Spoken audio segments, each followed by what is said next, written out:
systems nominal. それでは早速全速前進 You wanna know what the weak point of a mech is? The fucking pilot. Get away from her, you bitch! His papers say he was a raven. Protocol 3. A pattern blue! Welcome to On the Shoulders of Giants, a giant robot power hour discussing mechs across media, their stories, and why we love them. He's committed to that, huh? I started that way and I had to lead in. I'm Brian and I'm joined by Alice. Hey kids, slaps giant getter robot. Fly this and get revenge on your enemies. And Nico. Wow, it's so cool to be here in the cosmic oneness with everybody. I just would have punched the heads off fewer dogs if I knew I was going to mind meld with them.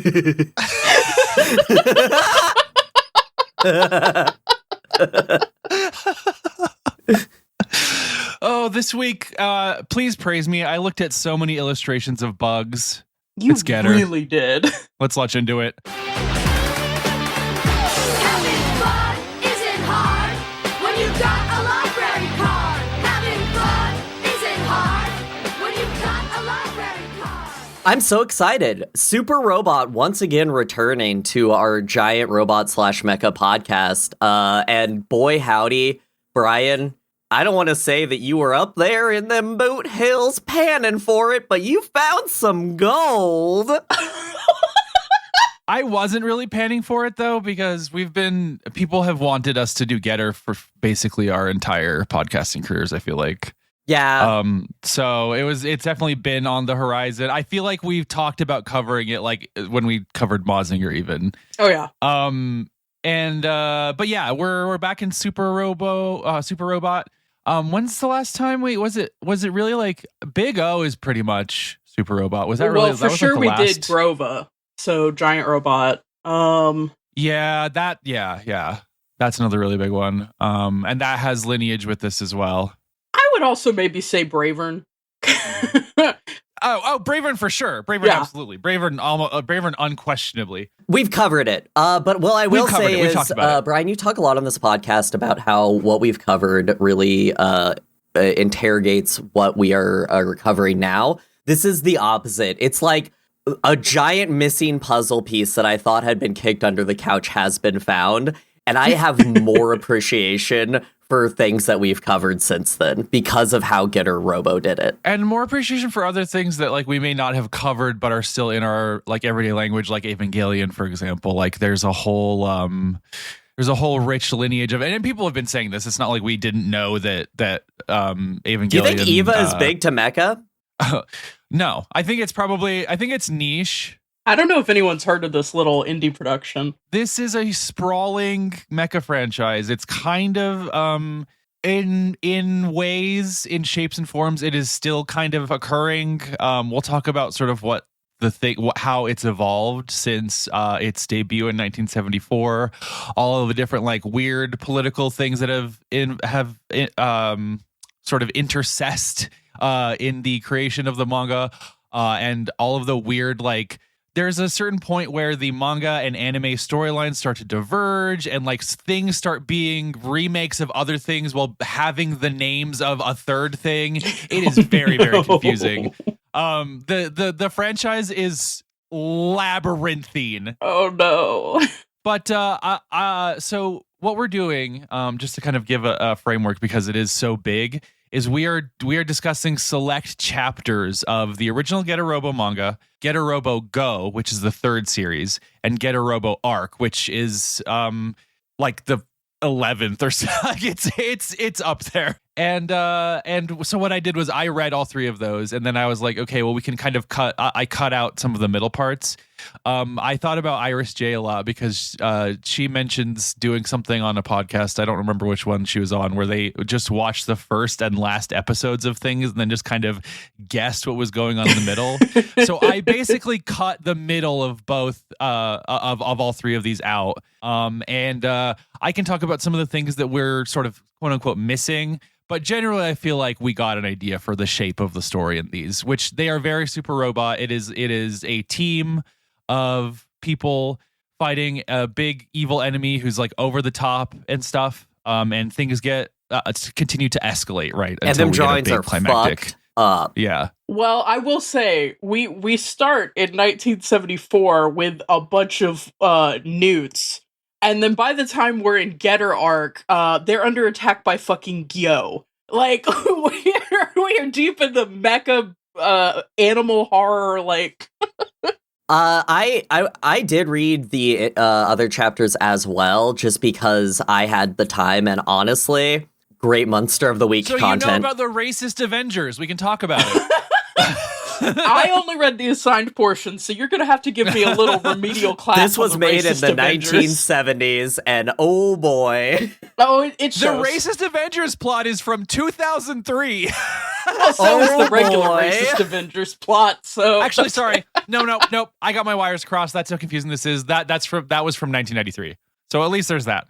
But anyway, let's talk about like some of the little production facts. What I'm gonna do here is I'm gonna give like a top-down, just very vague production thing, and then as we go into each property, I'll give a little bit more detail on like how it got made and what the situation was. Perfect.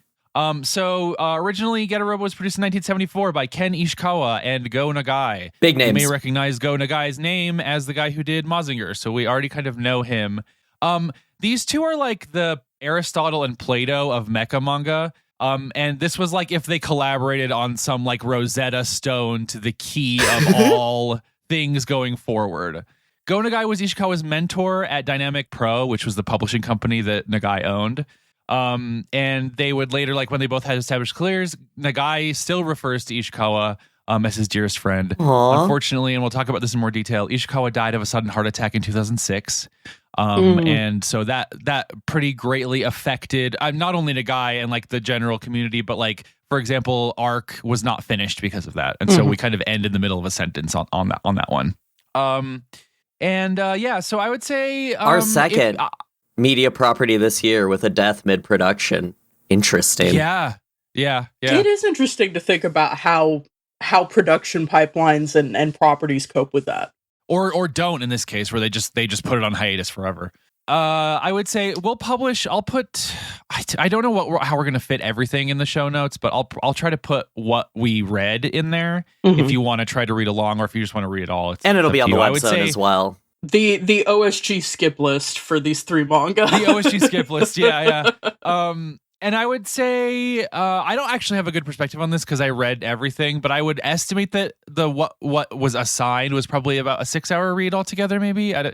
Yeah, for me it was about 4 to 5, but I read kind of fast, so that was not intended as a humble brag. Sorry, I just was trying to be realistic. Nico voice. I read some of this on my phone. Nico voice, I did the locked in game jam instead of work, so I wasn't able to read Getter instead of work. I'm sorry, gang. I did this in other time. I was doing locked in game jam instead of the game for this episode, but we still have the game. We'll talk about I it. will say you can spend one anime time skip evening where you start reading the stack of manga in your bedroom as the sun is setting, and then you finish the stack of manga when the sun is coming up and you have to go to school. It's great for that. I honestly, you can knock the 3 we covered in one good solid evening. That was my Friday night. So Getter is actually this is the franchise starts out in this very smooth place, right? Which is Ken Ariga, producer at Toei, came to Nagai and the team at Dynamic Pro with the idea of a new mecha anime. Getter was originally just going to be an anime. The manga we're reading is like when they were in production, it seems like there was like a Shin Godzilla-esque cavalcade of conferences and discussions where they ultimately decided they wanted to do a manga as well. Originally, this first manga and anime, the plots are exactly the same. It's basically what people may nowadays refer to as a screenshot manga, which is just a manga made from stills of an anime that are made black and white. They didn't do that. They actually drew this, but it looks like that sometimes when it comes down to the plots, and that will drastically change as time goes on. That makes me think like they were doing storyboards, like they were thumbnailing, and they went, actually, this shit is fire. Can we make a manga too? They're like, we already have the storyboards. Let's just photocopy these and then draw them real. And the fun thing is, this is so cute. At this time, it was Ariga came to Nagai. Like he came to Go Nagai and said, I want to do a new mecha anime. And Go Nagai said, I'm already doing like 15 mecha anime over here. I'm already founding the fucking genre, bro. I'm already carrying history on my back. And he's like, I have this intern named Ken. And we can just like slap him on there and he can do it. That's what happened. And I think this is so fascinating to me, right? Because Getter, as the original Getter Robo manga, is so Mazinger pilled in all of its sensibilities, all the way that things are drawn. You can tell that this guy knows that everything he knows was taught to him by Go Nagai. And then as time goes on, he develops his own writing style. He develops his own sensibilities. Yeah. He has this like massive escalation in all of the things he wants to do. And it's so fascinating to look at throughout that's like one of my favorite things that I was like thinking about reading through this was his evolution.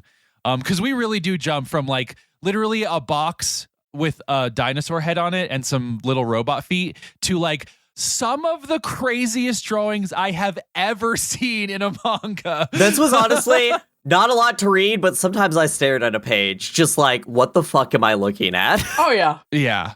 I've got plenty of screenshots that are just like, okay. I'm terrible at making screenshots. It's the instinct isn't in my head. It doesn't occur to me. I struggle with it so much, but I have so many from this. I needed to keep these. I was like, I need to look at this just more. For my own reference, if I'm being honest. Yeah.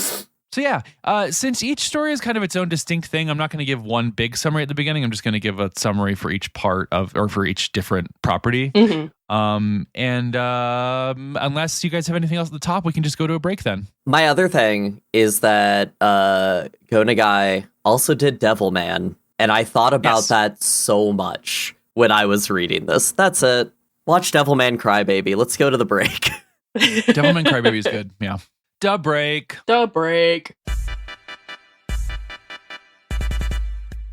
Brian here in the break, and you know what that means. Announcements. Actually, first, before we get to that, don't forget to check out osgpod.com for visual aids and just an all-around excellent podcast companion website. And definitely don't forget to check content warnings in our episode descriptions. Vital public infrastructure we're providing here. The only other thing I have here is you can subscribe to our Ko-Fi at ko-fi.com/osgpod, where for $1 a month, you can hear Alice, Iris, Jay, and I talk about the Fast and the Furious franchise. That podcast is called Cars Don't Fly. It's a very good podcast. We are all kind of on our biggest, most elaborate bullshit with it. I do tons and tons of research for it.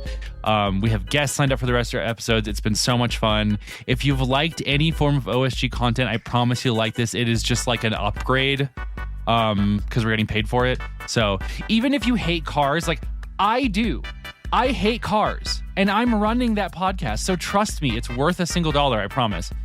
So ko-fi.com/OSGpod for that. We only spread through word of mouth. We really don't do advertisements. So again, just tell your friends about us. Go to osgbot.com, share us on social media, follow us on Blue Sky, have fun with us, touch us through the internet, touch our faces through the internet by clicking like on stuff. You know. Okay, go back to the fucking show now. God, bye. Jesus.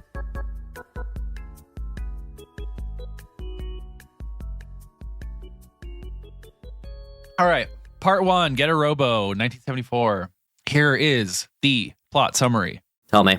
Ryoma Nagare is a vagrant youth martial artist whose father recently died in a crusade to reform the organized sport, which has fallen into laziness and political intrigue. He is then inducted by force into the Saotome Institute, a clan of super robot mad scientists led by Professor Saotome. The Saotome Institute is Earth's last defense against the dinosaur empire, a clan of dormant cyborg dinosaurs that have lived underneath the Earth since before the dawn of humanity and want to reclaim their home and atmosphere. Ryoma is made to pilot the Eagle Jet unit of the eponymous Getter Robo, a massive 3-part modular robot with variable forms that runs on Getter rays. Ryoma is then implicated in the forcible enlistment of Hayato Jin, another delinquent who overthrew his high school and turned it into a tiny dictatorship, and Musashi Tomoe, a feral child and fat joke survivor. Me. The pilots then lock into a friendly homosocial rivalrous dynamic as they fight through an escalating series of encounters with the Mechasaurs until a totally separate race of technologically advanced demon aliens are introduced, and Musashi makes a heroic sacrifice in order to enable the introduction of a new Getter Robo, and the Dinosaur Empire literally becomes an inconsequential joke. The end. Yeah. And like I said earlier, the only production fact I have really here is that this was written by Go Nagai and illustrated by Ishikawa. So this is what like you can see this is like a in some ways like a fun new wrap of Mazinger, like the way you get a new Samsung phone and it like looks different and cool, but it is kind of the same thing. What it reminded me of, not to be too pretentious, but like in like classical times and Renaissance times, like a famous artist like your Da Vinci's or your Michelangelo's or whatever would have like a studio, like Teenage Mutant Ninja Turtles. Yeah, they would have they would have pizza and Skinner would be there. But they would have like an atelier of students, and the students like there's tons of work where they're completely just like copying the master's style. Like that's how they learn to draw, is literally by going, okay, Michelangelo made this painting or whatever, and then this is my version of it, which looks almost identical because I'm learning how to paint by copying this person. I really feel that with the illustration of this. I agree. Yeah, it's like, okay, I need to learn from the master, so I'm literally just going to echo the master as tightly as possible. Also, immediately up top, we get into narrative beats and I'm going to pull it back to the 1 year pod.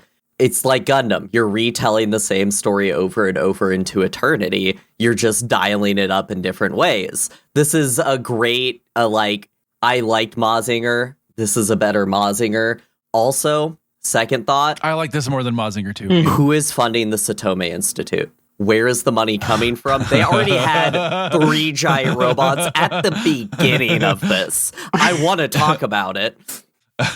By the end of this, it is a fortress with pillars and Nerve HQ levels of missile emplacements. And they have 7,000 getters. I just need a set that this is going to go in an insane place. And we saw with the guy carrying a portrait of his dead dad in a Kung Fu tournament. He does. He shambles up to the Kung Fu tournament carrying a giant gilded portrait of his dead dad. This man's dad died in a karate collusion incident. Like, what the fuck are you talking about? The Japan of the 1970s shown in this world is insane. He's come right off the end of the Cobra Kai Netflix show. That's probably what happened. And then he has to pilot Getter. They said student protest will naturally lead to feudal empires led by strongmen within our own state. We will go to feudal Japan. Do you guys think Ishikawa and Nagai might have thoughts and opinions on Japan as a state apparatus? Yes. No, I think mostly they just think more karate practitioners should punch dogs. Right. This is made for shonen boys. I had to keep being like, honestly, as a shonen boy, hell yeah. Beat up all of your oppressors. Be the coolest guy ever. I love this character. I think that's been my breakthrough. So reading Getter Robo, like, if we remember, I struggled a little bit with Mazinger because I think I was trying to take it too seriously. And so I was doing things like going, yeah, it's crazy. Like they'll have all these comic bits and then somebody will get exploded into a blood stream and I don't really understand what they're going for totally. I finally accepted that this manga is for what 14-year-old boys think is cool, which is jokes, bits, and then exploding someone into a blood cloud. The first mecha on Mechasaurus, which again, we just have to say that every word I saw on page, I said, hell yeah. It's, you know what's crazy is the Dinosaur Empire keeps coming back in these like increasingly dramatic reveals. And because they're everybody's favorite. We all love dinosaurs. They're good as fuck. They actually do rule, and they continue to rule. We talk about how Masamune Shirow is kind of a Junji Ito, a guy who likes to draw a car. I think Ken Ishikawa doesn't necessarily start out as a guy who loves to draw a lizard, but you can see him develop a deep love of drawing lizards. This is a guy who like starts out like, okay, I think this is what a newt looks like. I think this is what a snake looks like, or whatever. And then like by the end of Getter Robo, and then heading into Getter Robo Go, you are getting lovingly screen-toned, detailed, full-page illustrations of a fucked up meat creature that is full of like, this guy went and did like life drawing or like looked up and did anatomical sketches. This guy's figuring it out. And honestly, I want to bring this up now. Honestly, I think that is probably a factor in what we get as far as the overarching storyline of all of what we've read, which is so much about evolution. I feel like this guy got really into drawing like animals and then got really into evolutionary theory. I feel like I could draw that line. It's kind of a shame we haven't covered Gurren Lagann because I feel like this ends up doing a lot of what Gurren Lagann wants to do, but in a sort of more. This is actually a good time to talk about this, and we can kind of come back to it as we go through our discussion. But I just want to establish that the moral universe that this story operates in is very, very interesting and strange, right? Yes. There's an energy to Professor Saotome, and then later like Jin, who becomes in charge for the other stories, where he's kind of been given like an Ava Strat, like the situation is so bad, you're kind of just allowed to commit heinous crimes because we really need you to do stuff like really badly. You can tell there's a real preoccupation with how do we confront what seems to be an unsolvable problem, and how much of humanity and the earth are we willing to sacrifice to solve a problem? They are constantly saying, we are canceling the apocalypse, and then the kaiju breaks down the wall. And that happens consistently to these people. The world is on the precipice of disaster from page 1. We are already in it. It is never not in a state of about to be annihilated. Sucks to be a person just living life to life here. Yeah. And I think that holds hands with this, again, very strange moral imaginary where it's like there's a gleefulness to the violence. Like the main characters are like if they weren't so invested in protecting humanity in this way, they would be the villains of a different story. Like they're so preoccupied with Hayato rips a guy's face off. That's just the thing he does. Hayato rips a guy's fucking for not wanting to do crime with him. It's like, lest we forget about that. Yeah, no. I do think, and I think that this is something that's so obvious it's almost self-evident, but it's worth saying. I do think that this is a kind of moral question you get when you're playing with weapons of mass destruction in a society that survived the atomic bombs. Like, the fundamental question of how bad does something have to be for us to use something that has this much loss of life, I feel like haunts every page, even from the beginning, because there's so many scenes that I took screenshots of where, like, just tons of bodies will be on screen. Dead children, impaled people, and that's just, like, background to whatever action is happening, but it really does feel like something that, like, I mean, this was coming after, these are photos that people took on the ground after Hiroshima and Nagasaki. Like, there were just bodies That's everywhere. all I can keep thinking is this is being created by people who lived through what happened to Japan in World War II. Completely. And even when you want to get a little goofy with it and have a robot and have a bunch of lizards or whatever, you're still reckoning with, what if there was an evil empire that certain people who were allegedly on the right side of history. And yeah, you don't literally have to be America to be positioned as like, okay, there's an evil empire and the good guys are facing off against it. How far are you allowed to go to stop an evil empire? That's just like the question they keep coming back to. Yeah, but there's like this also, like there isn't really a person that we have that we ever spend. We don't spend time in anyone's head who isn't this, like, doesn't have a certain level of weird conservative, like, pragmatic bloodlust. Oh yeah, no, Do you know I definitely don't think there isn't a lot of like introspection, I think, in terms of why the world is this way. It's just very funny to look at and go, okay, I can kind of, me as a reader with context can go, okay, this is really interesting. You can tell their preoccupations even when the characters aren't preoccupied by this stuff. And this is a good way to lead into talking about Professor Saotome himself, who is a very different type of, I think, mad scientist person, mostly because anime mad scientists are a gender. They're a gender. They are a gender. Oh my god, there's a frame in the third one where they're like, look what the Saotome Institute can do, and it's a room of mad scientists going, and it is beautiful. They have a full Earth self-defense system powered by mad geezers. That's just the thing they have in Getter Robo Arc. Okay, anyway. and this Saotome is like the hard, like, so first of all, a lot of the other mad scientists we've seen have died by the time their big robot creation gets to do its thing. Mm-hmm. Yeah. Not only does Saotome hang out for a while, he pilots Getter with Ryoma for a bit. It's nice. I think that's really, really cool. I really, really like that touch. I really like Saotome's. I like, again, with this pragmatic bloodlust thing, like we have that moment where they have that stupid newt arc where they're making zombies with newts. Yeah, he blasts his own son with a flamethrower, no hesitation. Keep lock in. So I will say there's some thoughts that Getter Robo reaffirms in young boys that I would say are like, I don't know if I fully agree with the constant theme being kill everything, do not hesitate. This gets brought up multiple times, and I know, like, as a young boy, that's hell yeah, chop his head off, but like, it's not a great lesson to take away when you have the most powerful weapon in the world. And I think, I mean, part of the allure of this whole genre is that we get an enemy that we have an excuse to be gleeful about their doing violence to them. The zombies, which of it all. The zombies, the evil dinosaurs, the gender non-conforming person. Cold-blooded lizards. I'm gonna be racist against dinosaur people for this episode. Is that okay? Is that like a valence of anything? No, okay, but I did have a funny moment where it's lizard like, lickers.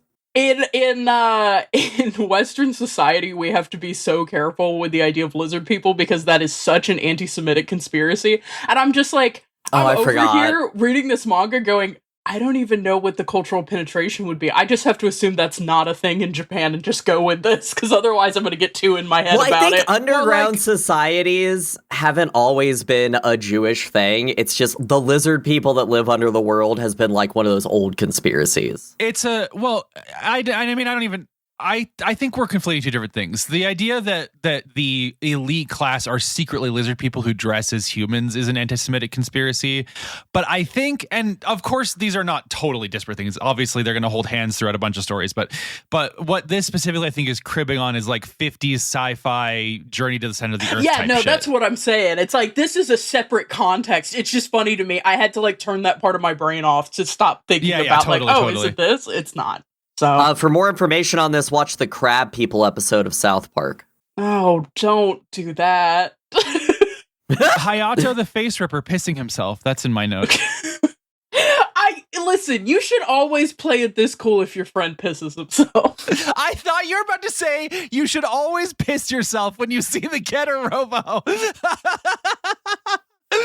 Something we need to start thinking about as we talk about mecha, because I think we now have enough evidence. We have our women in tube metrics.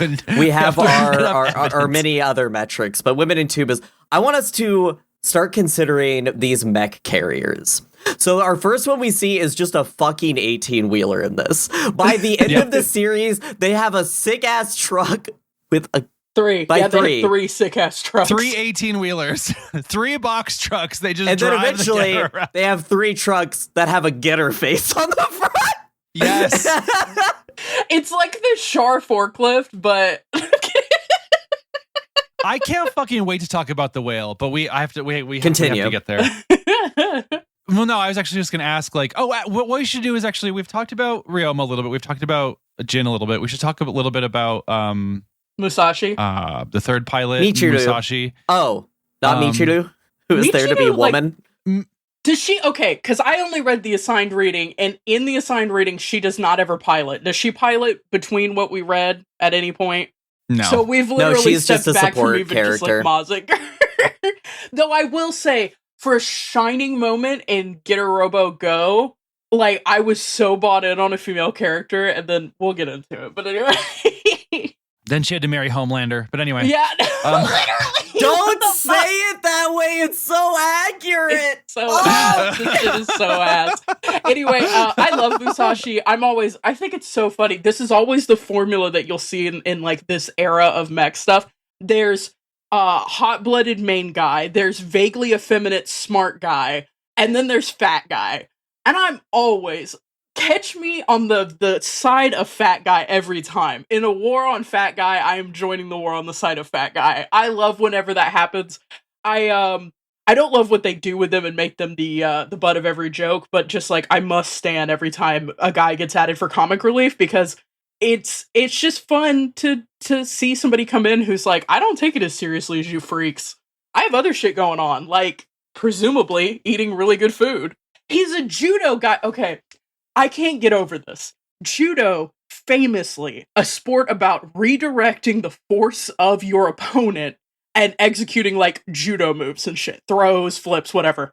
He went up on a mountain alone to refine judo for like 6 months. My brother in Christ, how do you refine judo when you have no opponent and you're alone?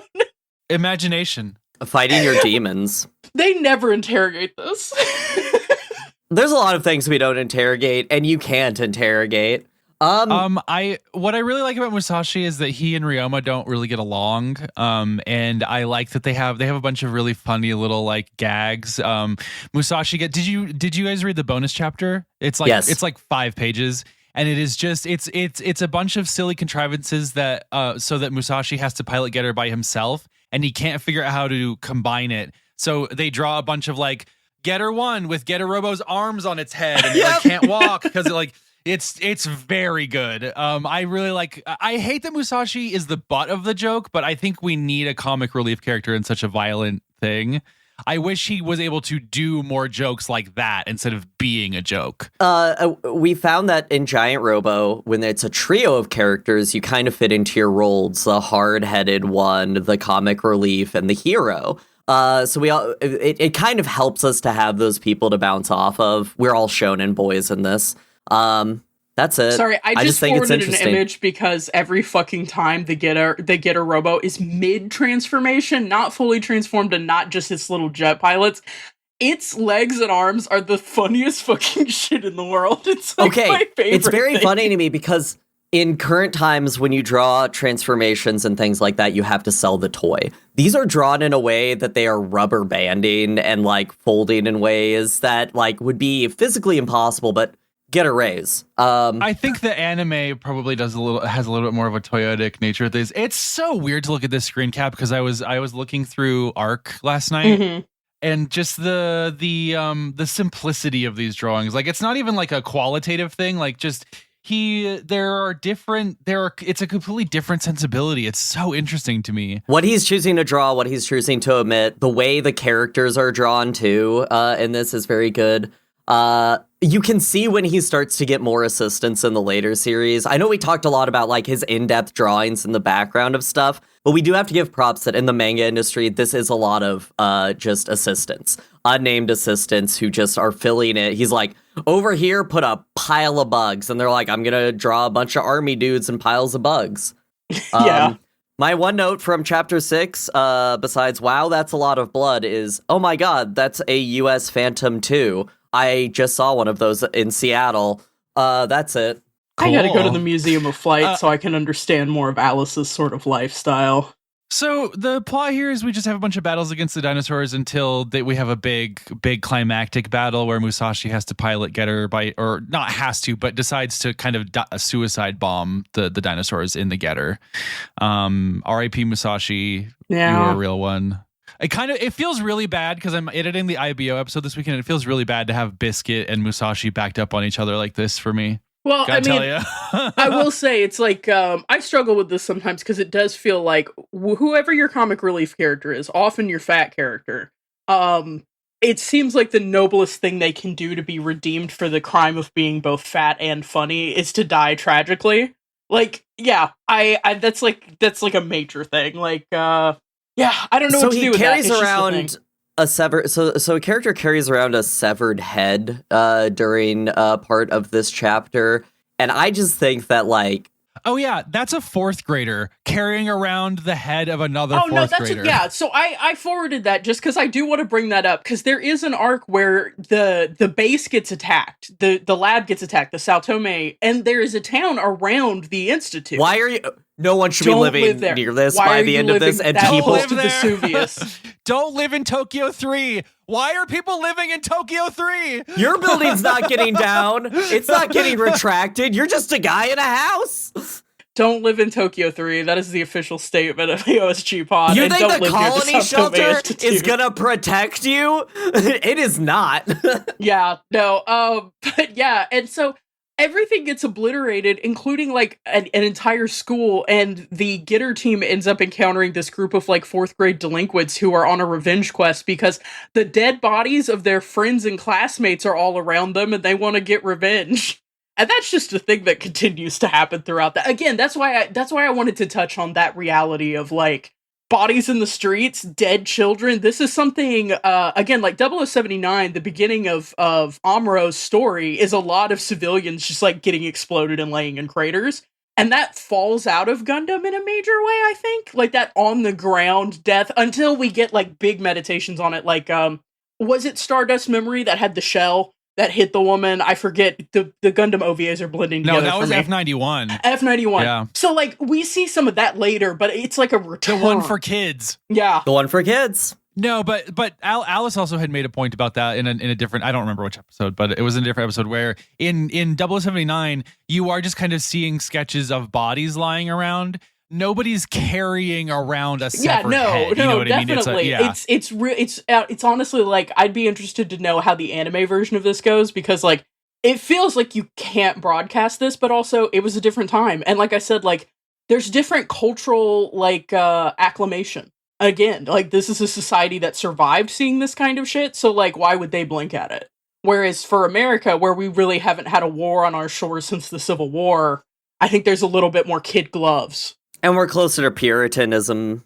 Yeah. And to your first point too, like there is just a teenage boys in Japan are just kind of allowed to dabble in these kind of like gore, like nudity and gore fest type things in a way where American society is like has always kind of been weirdly prudish about that for young people. You know what I mean? Comics Code Authority and all that.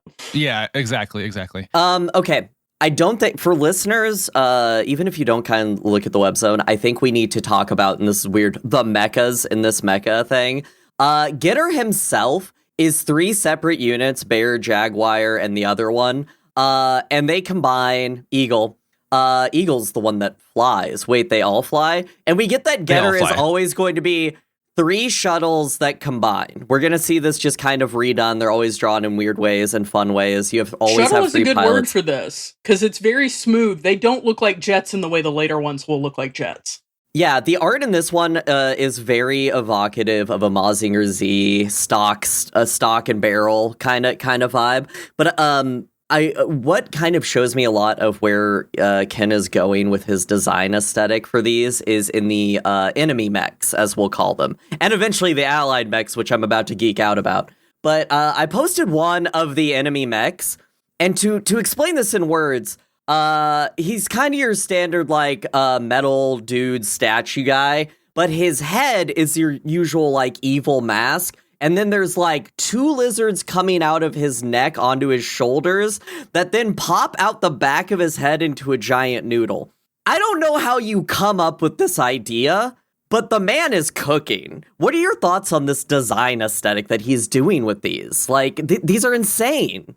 In the first one, I think the ideas are cool. I just, as we talked about in Mazinger, like this drawing style doesn't always work for me in terms of mechanics. Like the mechanics, the mechanical aspect of these are so like kind of flatly drawn and simple that it can often look like a guy wearing like latex or just in a suit.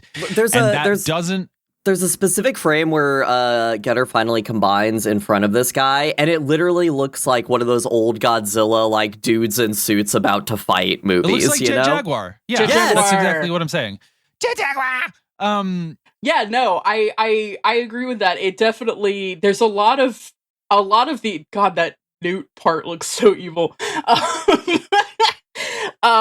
There's a lot of sensibility here, which is just like, they're fighting the reptilians. We want it to be another mech, but it has to have reptile elements. Let's just stick some reptile parts on. Whereas I feel like in the later series, we're going to see a major evolution in terms of like how do you combine the mechanical and the meat with the organic, organic and the reptilian and things like that. But I do think it's funny that it starts here because it is every time they fight a guy, you look at the guy and you're like, what the fuck?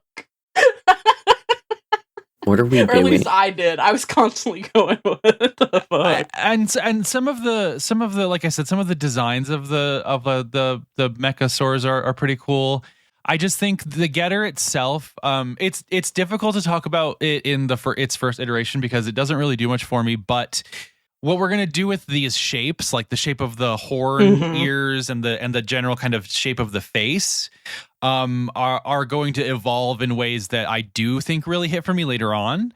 But right now, it does kind of look like a Mazinger, and it doesn't really do it for me. Especially in the frame you posted, Alice, it kind of looks like a big pill. Looks like a pharmaceutical commercial. He's about to cure my indigestion. Special Agent Strixo-benzo-methamphetamine. That's what my estradiol looks like. Yeah, when it goes into your body to wage war. Getter estradiol. Oh my god, this is the new evolution. Can I do the segue? Yeah. Go Queen. Brian, we gotta Getter Robo Go to the next section. Oh. Getter Robo Go to the polls.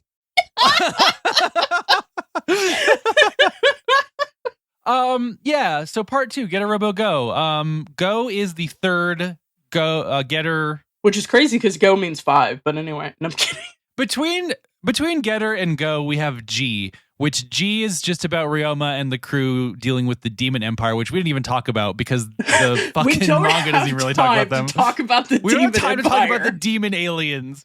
And unlike the Dinosaur Empire, they don't just kind of come back all the time. So we don't have to talk about them. I felt G was, I'm sure G has its shooters out there. I felt it was skippable because it didn't feel like it was part of the big, when people talk about Getter, I've never really heard someone be like, yeah, and you gotta read G. So, 16 years after the defeat of the Demon Empire, Hayato has become kind of a new grizzled Professor Saotome for a new generation of Getter pilots when a mad scientist named Professor Rando, don't worry about it. Say it one more time. Professor Rando invents new mechanical zombie cyborg dinosaur mechs called Metal Beasts. The new pilots, Go Ichimonji, Sho Tachibana, and Gai Daido, converge and have various adventures in the new, more advanced Getter Go. After establishing the stakes and characters, Getter Robo takes a fascinating metaphysical turn as we explore the concepts and limitations of the human interaction with Getter energy, resulting in a cataclysmic battle against Rando's ultimate weapon. I didn't add this in the text, but in the end, it appears we have launched the Shin Getter Robo at Mars to start a terraforming process, so that's fun. Yeah. You're allowed to do that. I don't know if anybody's... You're allowed to do that, and it's so fucking weird how we were just talking about how the Getter looks like a pill, and you can kind of hear the cheesy music when you just see the little blobs combine, and suddenly in Go, we have all of this absolutely nuts shit going on. Go was penned from 1990 to 1993, a full 15 years after G had ended, so there's a big break for each call here. Go is where the franchise community's continuities start to get really confusing because the Getter Robo Go anime is a reboot of Getter Robo. It is not even remotely the same story as the manga. You mean they don't have Sho Tachibana? They do, but it's not that Sho Tachibana. It's not that there is a new generation that Jin is training, continuing off of the events of the old ones. This is just an entirely new storyline. The characters are all the same though. That's crazy. Yeah. So the manga, collaborated on once again by Go Nagai and Ishikawa, shared key characters, but again, continued directly off the events of the 70s manga runs.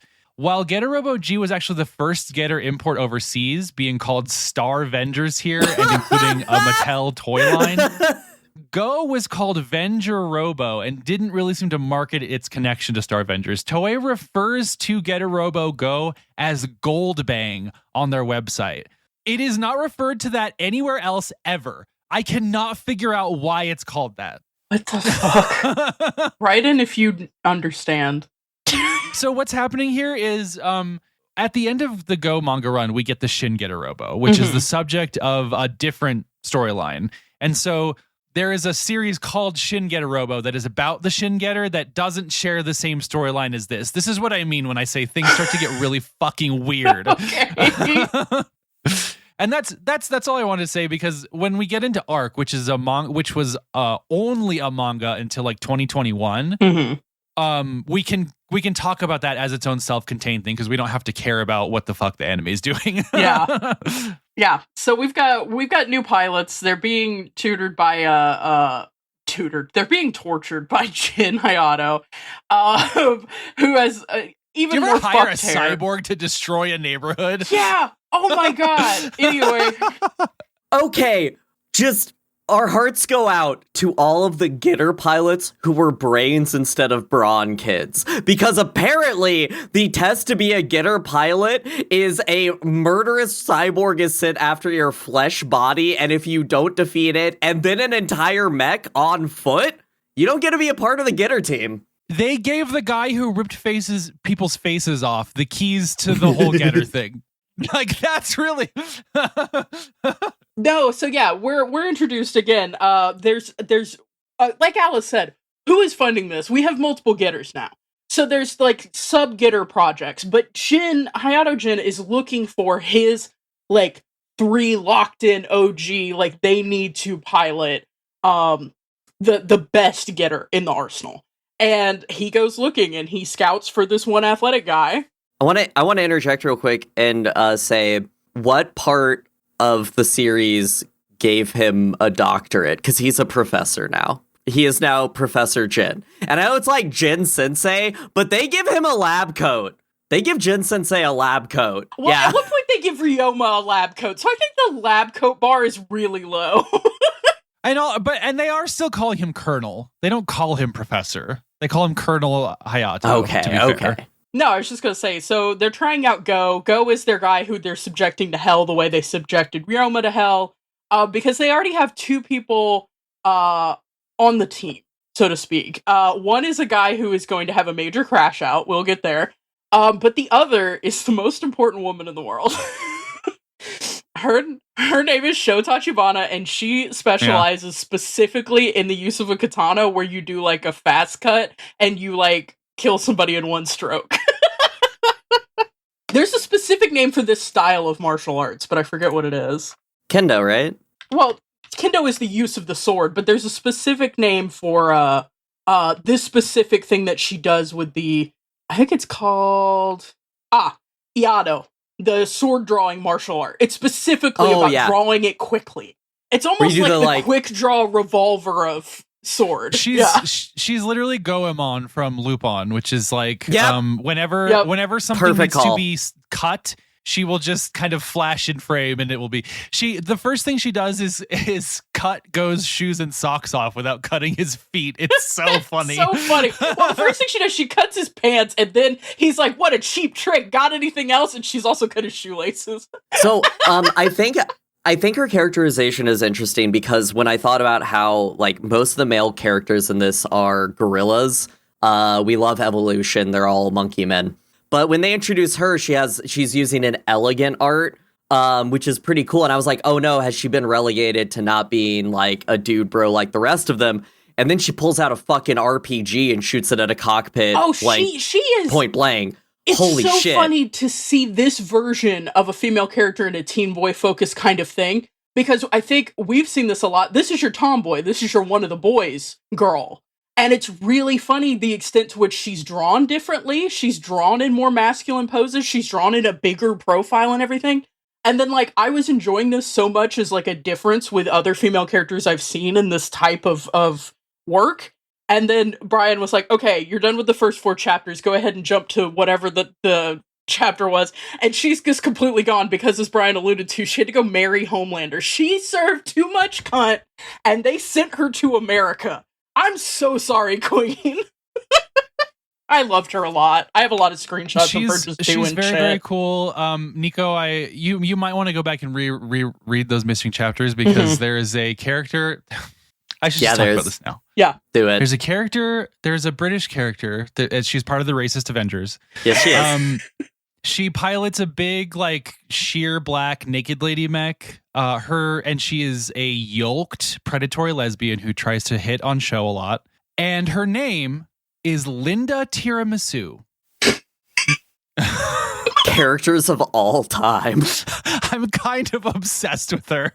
In a better world, Sho marries Linda Tiramisu after teaching her not to be racist. She already has to teach the American guy, who is named extremely Germanly, not to be racist. She could have just started the work on Linda Tiramisu and committed. Okay, I have to go back and read about Linda Tiramisu. Oh, that's so beautiful. Okay. Thank you for telling me about this. So this is where we start to get the real codification of the Getter pilot, right? Because as we've alluded to, the process for recruiting, aka forcibly pressing a random civilian who I don't know, I guess has a violent enough mindset. Yeah, he's on the violence grind set. He's on the violence grind set. And I think there's a like the introduction of a female pilot puts this like fascinating spin on the idea of the like homosocial relationship with the Getter, because like they need to be so in sync. And one of the things that I love, we can talk about the Mechs a little bit earlier in Go because I think they're so much stronger. One of the things I love that we get really early on is the consequence of a bad Getter fusion. This shit's insane. It looks unbelievable. It's like grisly. It's like mecha gore. We have so much more modularity with the mechanical design here. You can really see the details. Ishikawa has decided to really, really put an emphasis on the mech as like a body that can be fucked up more than just kind of like, the original Getter kind of like it blows up, it gets scratches on it. Mazinger blows up, it gets scratches on it. This is like some Akira style mecha gore. Oh, Akira is such a good reference because there's so much stuff as we go on, especially through Getter Robo Go. We are getting into human body exploding in growth. We're getting into mechanical subsuming the human body. Mechanical that looks like organic flesh. Like, again, there's a lot of body horror in this. The Terminator happens in this. We didn't talk about it. There's a Terminator plot. Alien happens in this, which is really funny. Yeah, he's very much inspired by 80s film. You can pull a lot of it from this. Hey, fuck you, we're talking about the war. I've decided I love a very specific story that is told in anime and manga, which is the whole world coming together to defeat an evil source of something, and it's usually in like the polar cap or Japan for some reason, and you just get like swaths of people just getting killed. Toji no Miko does this in a cool way where they're like, leave it to the magical girls. That's really fun. A lot of ones have done this. But we also get the cooling of the Antarctic or the warming of the Antarctic. We'll eventually cover it, but this has very blue sub number 6, human modification shit. That's really cool. Can't wait until we get in this. But fuck all that, because we have the greatest lineup of mecha ever made by the United Governments of the world, and I'd like to talk about them right now. They're so good. Yeah. Let's go through these are really good. Let's start with Russia. So Russian mechs. Nico, tell us about the Greml 20MD and the Verisov 8000D and the Volga 80,000. I love the Verisov 8000D. This is a fucking Baymax if it was also... Okay, if Baymax fell in love with an alien from Evangelion, this would be... Or an angel from Evangelion, this would be... The child would be the Verisov 8000D. It's a chonker. Russia can only seem to make big chonkers, and I love all of them. They're so thick. They're so huge. Some of them are referred to as mobile fortresses, which I really love, because they are really fucking huge. It's a lot. And we see a bunch of interior shots of them. We see the crews. These are just kind of normal people. We do some fun things with, like, the hulls getting breached by bugs and gas throughout this entire run. It's really interrogating mechs as a military platform. What about the British? What about our British guys? Brian, tell me about our British mechs. Oh yeah, the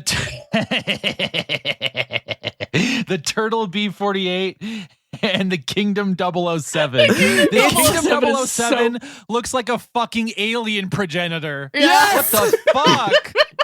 This is so funny because it's a British sub and it just has a turtle shell on the bottom. And then they launch the 007 and it's obviously supposed to be a British spy thing. And then he just gets fucking wrecked. And both of them have these fucked up creepy doll faces. Where is Britain in this? Britain, you gotta lean into your creepy porcelain doll era. Like, is that British? No, but Victorian dolls with real human hair, I think, are a vibe. So, like, we need more mechs with real human hair. There are a few interesting geopolitical things because this was made early 90s. We have both the Republic of China and the Chinese army represented here. The Republic of China, these are just guys in power armor, and I'm obsessed with them. They look like little foot soldiers. And then the reconnaissance mech, the Ryko 2400. Its face is so funny. They call him doll face because he has like a Chinese doll face on him. He's like, in the side here, a note, there is radio traffic that confirms North Korea did show up for the fight. Let's give it up for North Korea. Let's give it up for North Korea. You know, the thing about a planned economy is that's probably the only one that's going to produce a mech that actually works. If you leave it up to Elon Musk and Boston Dynamics, you're just going to get police robots. That's so wretchedly true. I hate it so much. You'll never guess Geek Out moments for Alice, but my favorite was the American Air Power. So the F-24 and F-28, which, like, I got real Stargate, Atlantis energies with the fighters in this. That's it. I love these guys. We also get, I didn't grab the picture, the fucking Strato Fortress mech, which is just it's a giant Ace Combat giant ship that goes into space and then transforms into a giant mech that shoots missiles. Love him. No notes. He's caked up. There are some frames where you see this ass. Also, your girl pilots it. And then there's a lot of, hey, I guess it's maybe the influence of Go Nagai's art style or whatever. People be double caked up on a Tuesday, and I'm including, like, mechs and people. People will have asses in this fucking manga. But I think one of my favorite things, there's a combination shot of a bunch of these international mechs deploying. This just looks like Gundam in a way that's really funny. I like to think about the cross-pollination. But I was specifically thinking, so I posted another screenshot. There's one that looks like the, oh god, what's the first Gundam that doesn't have legs because you don't need legs in space? The Zeong. Yeah, there's one that just looks like the Zeong, which is really funny to me. And I'm like, I like this idea of this cross-pollination in the mecha space, because Getter and Gundam are doing very different things. But, like, obviously there's going to be cross-pollination. Well, and by 1993, they're in They conversation deploy enough. these 4 guys from inside one of the Russian mechs. They never get named, and they all die pretty instantly, and it's such a moment in mecha. So I do want your thoughts on the Strato Fortress that she ends up piloting with her future American husband. What are your thoughts? This is my shit. I'm geeked. Like, it's fine. It doesn't do that much, and like it's only got a couple panels that I remember. And, like, it turns a giant cannon. I do like a dual piloted mech. I just, it would have been better if it was Sho Tachibana and Linda Tiramisu. Yeah, the thing is, Schwartz sucks so fucking bad, and the story does not do nearly enough to rehabilitate him at all. I didn't even get the full story, but he sucks out loud. I hate this fucking guy. He's literally fucking Homelander. Like, he's literally just Homelander. It's so bad. Showgirl, you need to call Linda Tiramisu. The Getter Robo design in this does it for me. It does it for me too. It does we it have for done me. a great disrespect because we only talked about 2 of the pilots. We gotta talk about all. Yes, Guy. I love Guy. Guy is my favorite Getter character, I'm pretty sure. Or I guess not favorite Getter. My favorite Getter pilot, I should say. If you're going to pilot Getter, you have to love it. I love that so much. He gets so mad. Stop bringing my wife home damaged. And then he's like, I guess I can learn to pilot it even if I don't have the reaction times because I love her so much. Again, he's really living we should let the plane fuckers work in aviation because every wrecked plane is a waifu who dies. He's that guy. he embodies the concept. He embodies a concept that helps us dovetail into Getter as this. At the end of this, Getter becomes this sort of numinous being, this like autonomous like ego that superimposes itself upon the universe, right? And I think one of the things that helps us get there is Guy's relationship to Getter and his story that he gets to have with Getter, which is that he would not have passed Hayato's tests, but because Getter energy is so, we find out later, is so like kind of tuned into the force of willpower. It's not that you have to be willing to fight a cyborg. It's that you have to have the will, the true like subconscious like desire to use this the way it wants to be used, right? Mm-hmm. And I think Guy has such a great way of sort of like physicalizing that, and I think it unlocks what Ishikawa wants Getter to become, because this is such a different thing than a drawing of a guy that looks like a guy in a suit. This is a whole different ballpark of like metaphysical, like thematic, like I almost want to say theology. Actually, I do want to say theology because there's a character we'll talk about maybe later that like has a religion baby. that a psychic baby. Yeah, that's the Airbender. Aang. Guy is your big guy archetype, but he's also yoked. He's got like the strong fat build, which I love. And his first appearance is like he's got a little kitty cat on his shoulder and his hat too small for he damn head. And he's a big dude who loves the robot. And I was just like, yeah, man, absolutely 100%. If Sho Tachibana hadn't already come in here and done a quick draw and cut my heart in half, then you would be locked in. I don't like that what happens to Kay is not okay.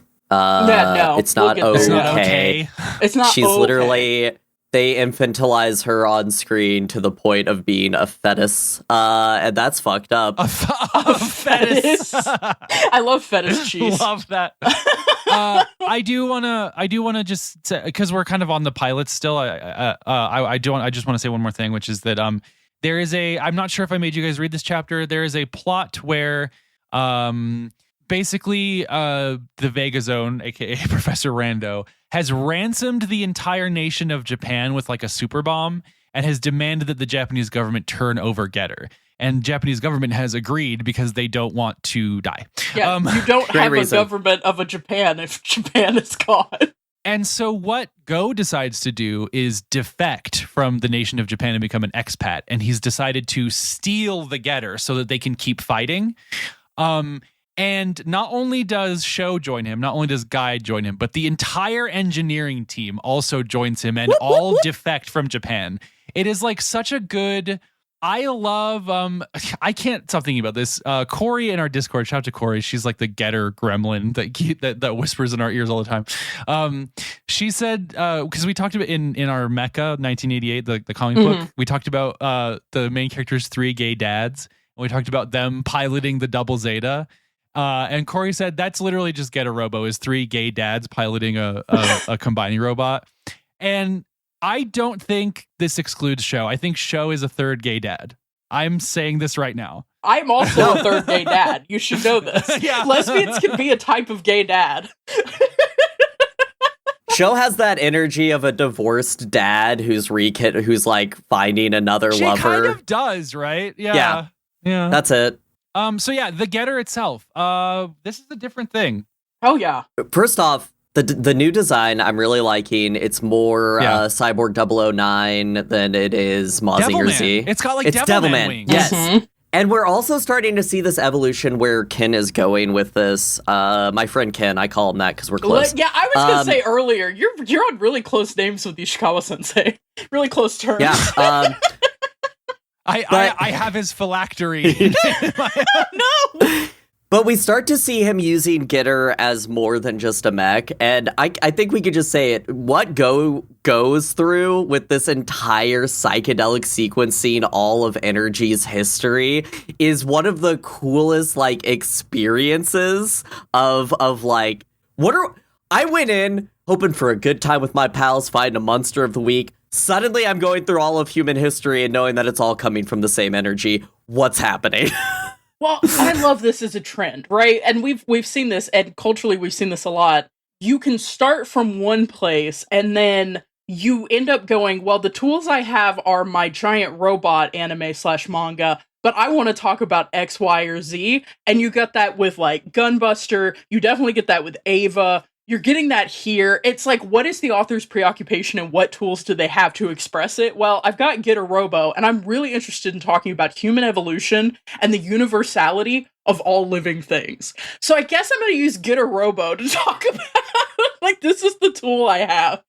It's crazy. Hell yeah. And it hits because I like I said, it hits because of Guy's storyline. I think it also hits because we've gotten this lush backstory with the dinosaur people who are also they are, it's interesting, right? Because like I don't know what you guys make of this, but like the end of Go has all this like really elevated talk about how like all living beings come from the same energy, Mm-hmm. And like the pilots of the Shin Getter Robo are like constantly sort of smugly reminding the dinosaur people that like they're not actually like different from humans in a social sense.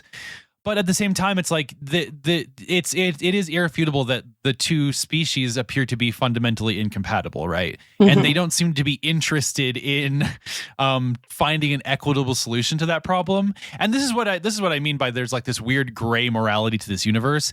It's still okay for us to just do a big genocide on them. Yeah, and I think that this is maybe an interesting reflection of where like race dynamics were in the 90s. Obviously, in Japan, this is going to have different valences, but like I think we're really going to see this in Getter Robo Arc, where we're literally dealing with someone who's Hafu, but it's Hafu because he's half dinosaur. Like, Alice, do you have something? You're doing a little pincer? I'm clapping. Oh, okay. I'm like, why is I'm Alice agreeing making a so little much with these motion? thoughts. I'm geeking about this is good. This is good. Yeah, continue. But, like, Sorry. It's really interesting. It's like because there was, and we're still dealing with the hangover of the neoliberal. We are all one race, the human race. Which is like factually true, but the material conditions make it more complicated, right? And I do think it's really funny that they're trying to do a we're all one race, the human race. But also, dinosaur people were forced below the crust of the earth, and the atmospheric and environmental conditions they need to survive are totally different in a way that, like, every time somebody tries to use something sci-fi or fantasy to be a race allegory, it always falls down because black people don't need a different air situation. Like, they don't have superpowers. Like, it's complicated, but I thought it was interesting that it's speaking to the moment, which in the 90s and early 2000s was very much like, we are all one race, the human race. Getter, you have a conscience? All material substance does. The earth, living beings, fire and water, time and space. They all have conscience. They all have memories. Thanks, Getter. I like when you talk to the specter of Getter in space and time and realize that all energy holds memories as it's transferred from one thing to the other. This is a very Eastern Japanese kind of a feeling in the world, and I kind of like how he brings it to this. Yeah, the idea is called animism as a religious term. The idea that everything has a spirit. Yeah. This one is more spiritual. We also have we kind of went over it, but there's a child who's a literal like psychic god. He's just it's here. Esper He's gonna pilot stuff, the Getter. Esper stuff again is a really popular trope, and so we get a little Esper child who is also sort of a new religious movement kind of this era kind of guy. I want to kind of think of him as a potential like eco-terrorist because we don't really know what he's up to when he's not doing a bunch of Getter Robo stuff.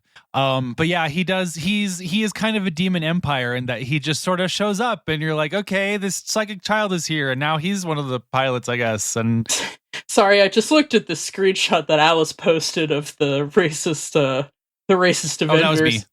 You posted it. Yeah, that's the racist Avengers. I immediately had my brain obliterated by Allied Forces Offensive Base Captain Texas. Sorry, I'm back in it, but I got my eyes snagged there and I suffered harm. By the way, BB5 is what Linda Tiramisu pilots.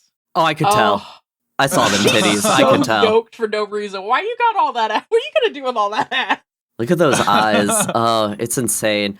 The last thing I want to talk about on this is I like when media like this deals with Japan's.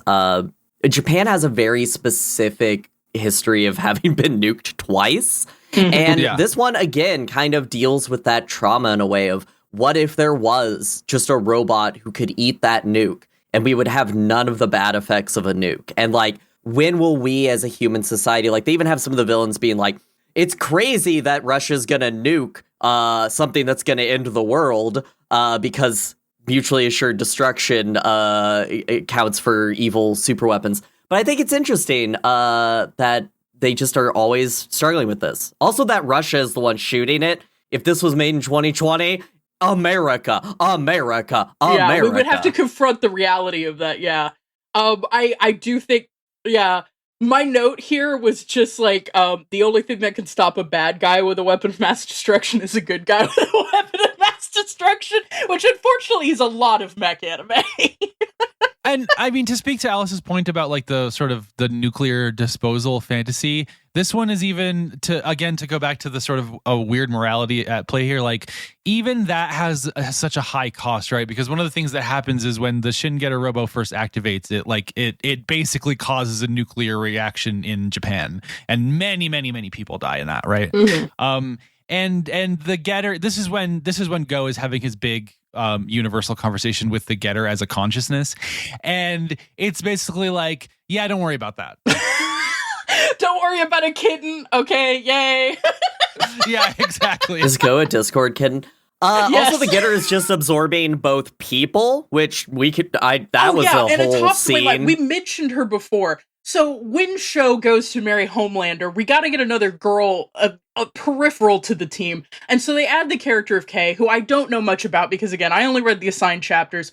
But in the first chapter where I see her, she's doing the tropey jump into the boy's arms, but I don't like you or anything.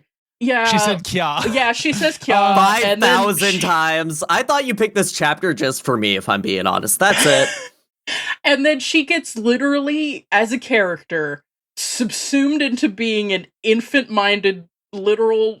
She gets turned into a fetus, as Alice said, or I'm sorry, a fetus. And she gets subsumed. And then there's one throwaway line as Guy is being absorbed by the Getter, where he's like, "Don't worry, Kay is in here too." Yep. It's like, okay, man. Yeah, to talk to your point of not knowing much about her, she is literally a random JDSF person that showed up. Like that is literally all just she's needed another girl. Yep, yeah, that's kind of what I figured.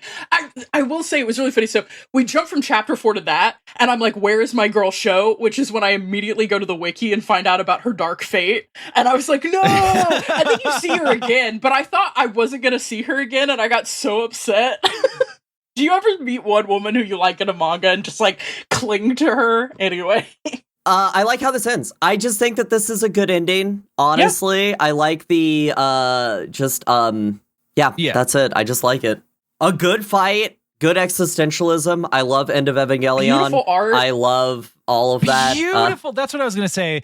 Beautiful art. The drawings of Go like clawing his way out of Getter, like having kind of become partially subsumed. Yes. And then when he looks back and sees that Guy didn't make it out and he's just like this face on the side of the metal is some of the coolest.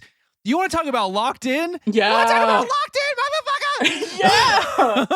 God, that was so good. And then they go and become the Mount Rushmore of Mars after this. That's pretty cool. Mount Gettermore. Mount Gettermore on Mars. They melt the ice caps on Mars and then we can colonize it. This is a thing we've always said.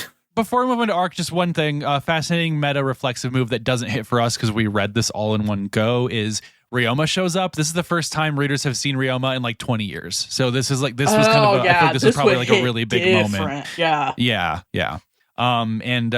gets to do a lot here. I really like Ryoma's a fascinating character. Actually, we should talk about this. Yeah. Because this is the real thing. This is the real shit. Get into this, bitch.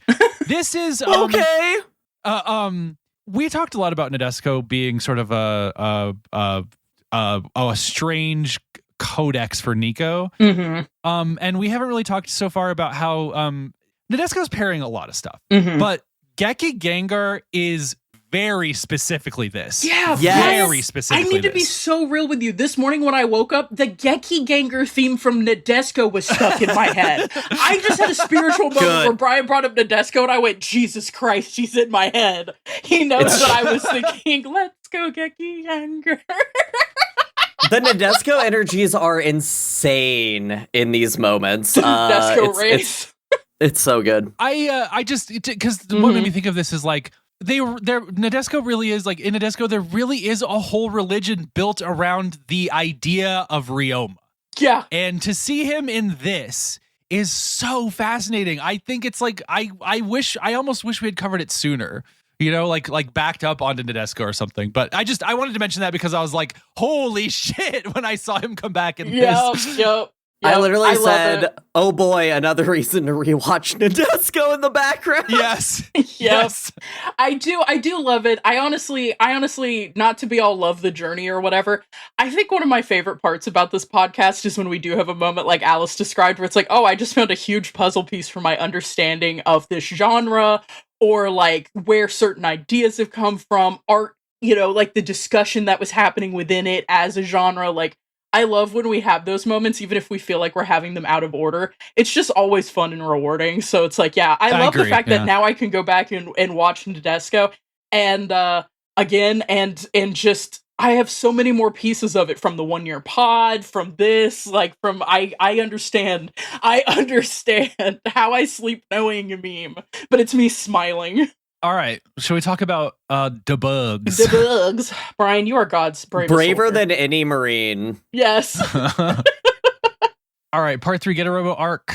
We see an Earth changed forever from the events of Getter Robo Go, and a new threat has emerged from the depths of space. Is bugs. Big, gross, awful bugs all the time. Ken Ishikawa has transitioned from loving drawing lizards to loving drawing bugs, and I'm suffering for it. Good for her. Sorry, I couldn't help myself. Hayato Jin is still in control of the Saotome Institute and is scouting brand new pilots for the cause, including Ryoma's only son Takuma, paired with Sho, the son of Emperor Gore from the first Getter manga, and the younger brother of the enigmatic the psychic child from Go. Yeah.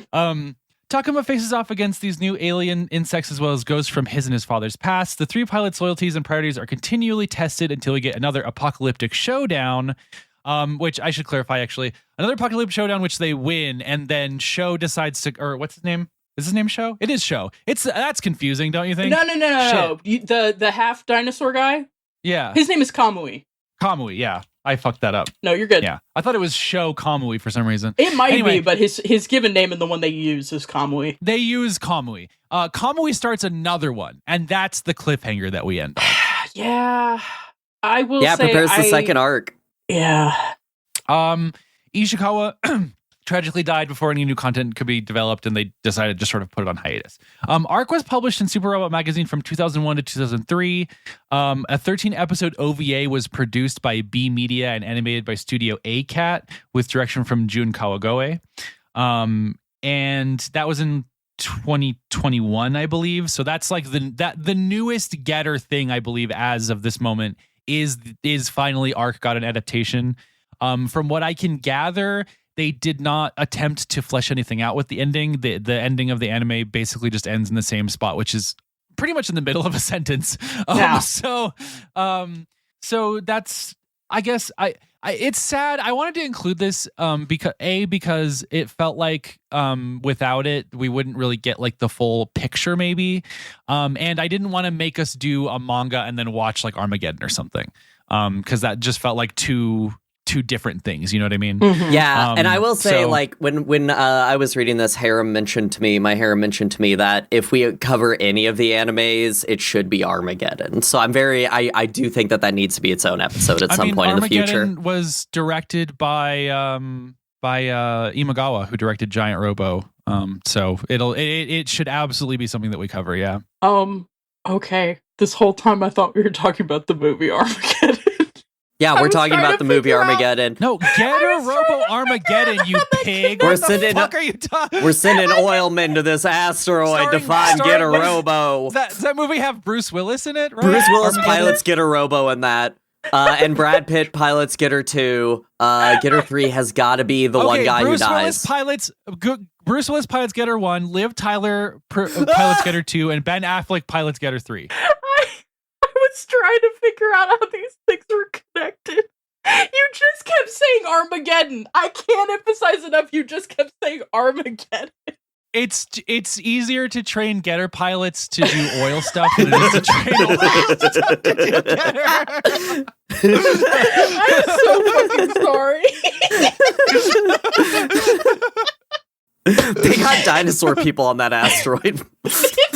we gotta blow them up before they hit Earth. Yeah. So what do we make of Arc? I again, we have just such an immaculate. My big takeaway from Arc is Ishikawa is a fucking immaculate artist. I don't know what else to incredible. say. Like, he could draw his some evolution fucking shit. as an artist is crazy. Yeah. No, I want to say broadly, like we've mentioned before, like the Forever War and these big sci-fi ideas of like these sprawling space conflicts and things like this. I like that what they're confronting is what we saw at the end of Getter Robo Go, which is like, oh, Mars is going to be ready for colonization. Maybe our future's there. And then like this one, it is jumping right into what is the consequence of colonialism? And I shared a screenshot, which I liked because it's like, we end up in the future in a weird forever space war situation with the Getter, and Kamui as a character who is being pushed on by his brother, the emperor of the dinosaur empire, King Gore the Second.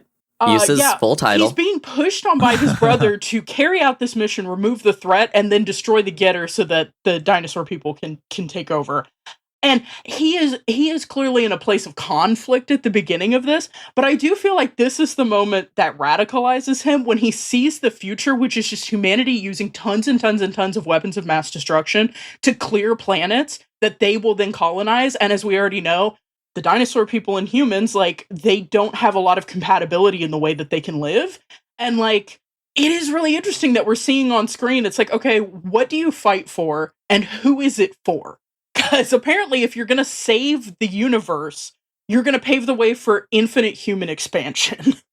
It's interesting. There's so much big stuff here, and then it, of course, naturally is just... Well, and this is why I mentioned I kind of wish we'd covered Gurren Lagann, because that this is where those two things really intersect. Yeah. And I think the problem with both of them is that... my problem with both of them, I shouldn't say the problem because it's not an objective thing. My problem with both of them is that they neither of these, and actually, let me back up. It may be the fault of the relentless flow of time and the relentless specter of death that this didn't get to actually tell its full story. Mm-hmm. But as it stands, my problem with both of these properties is they don't really offer a solution to this problem. They just kind of assume that we will figure it out, maybe. We have the answer. More Getter. Yeah, can we just... I do feel like Getter is like, the answer is Gettersaurus, actually. Sorry. Sorry, Gettersaurus is so good. Well, it's the perfect melding of humanity and the dino people. It's Tequila Gundam if Mexican people were dinosaurs. So, like, this... ostensibly, the what we have was completed before he died. He didn't have plans to die.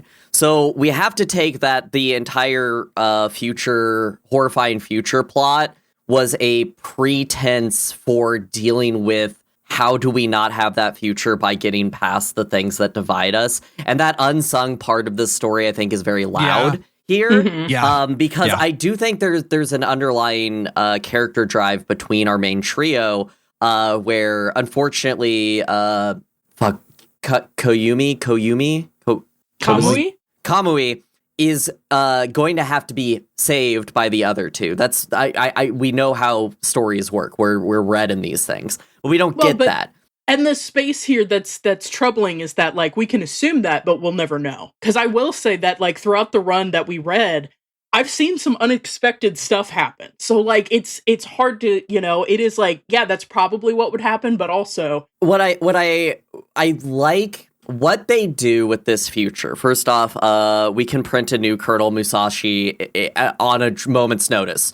This is a bit that I love so much. Number two, it was funny. We now have the Getter Emperor, which is a Getter that has consumed so much in its conquest over the stars fueled by humanity that it has become what is ostensibly a Death Star in its own right. It's just a giant guy shooting death beams down on planets and glassing them like the Covenant. It's crazy because when you think of like giant robos run into this problem constantly, how can a state control them? And where Getter Robo goes is that the state is no longer the state of Japan. It's the state of humanity. We have our different empires, and this is the empire of humanity, the Getter Empire, being led by the Getter Robo. And I think it's interesting to see this like, well, this is the natural end state if there isn't like a good human involved to pull this back from the end. And I think one of the things this ends up doing is leveling maybe I don't know what Ishikawa's like political sensibilities are necessarily, but like one of the things this ends up doing is leveling this sort of critique at the impulse to continue escalating, which is I think a very capitalist impulse. And I think this is one of those like cautionary, like this is what will happen if we continue to follow the impulse to like just endlessly increase. And I do think it's an interesting meta commentary on how shonen manga tends to work. Like everything escalates infinitely until it's unsustainable, which I think is funny because in like 14 chapters, they've conveyed a escalation on a literal cosmic scale that you're like, where do we go from here? Which I like the idea that the only place to go from here is back to the small conflicts that divide us. You know, this is where, and I think this is where, because of this is where we really start saying like, it is not, we can valorize the Getter pilots. We can call them heroes because of the things they're willing to sacrifice and do for the... We can constantly reprint our general in the Forever Space War as a copy of Musashi, the third pilot who we haven't seen. Yeah. Well, this is what I mean. We can valorize them. We can put them on a pedestal. We can say like these are the pregnancy of the story. We should agree with them in these different ways. But at the end of the day, like I think what Arc ends up saying is this type of impulse is not good for the world. And I think that's just really, really fascinating. You know, if you're looking back, if you're Ishikawa and you started this in 1974 and you're in 2003 and you're writing this as like this is the end state of this mentality. I think that is just infinitely fascinating. Mm-hmm. I like when Orphan showed up from Brain Powered. Oh, yeah. And it shot all the missiles back. I feel like everybody was really worried about deep subsea structures in a way that just hasn't come up for us. Also, the Dino Empire's down there. They've been there this whole time, by the way. It's like when I was a kid, I thought quicksand was going to be like a way bigger deal for me. I think this could have been a good story where we see these two empires learn to coexist on the planet of Earth. We basically give the hot parts of the planet to the lizards. That's cool. I think the Getter takes a back seat in this to the plot. I think in a way where we start with first off, we just got 1 million Getters now. They've started mass production. The portent of this is terrifying. But also, these cockpits fucking rule. To talk about the These Mechs cockpits are so cool. It's all the art goes crazy. That's it. What do you guys think about the arc itself? It's kind of like if we took the shit and just put a bunch of knives on it. I really like that. She has press-ons, which goes crazy. I love that. I like to interpret each of these Getters as a reflection of the time of when they were made, and this is so perfect as a god of death. Like it's very nice. I like it. Yeah.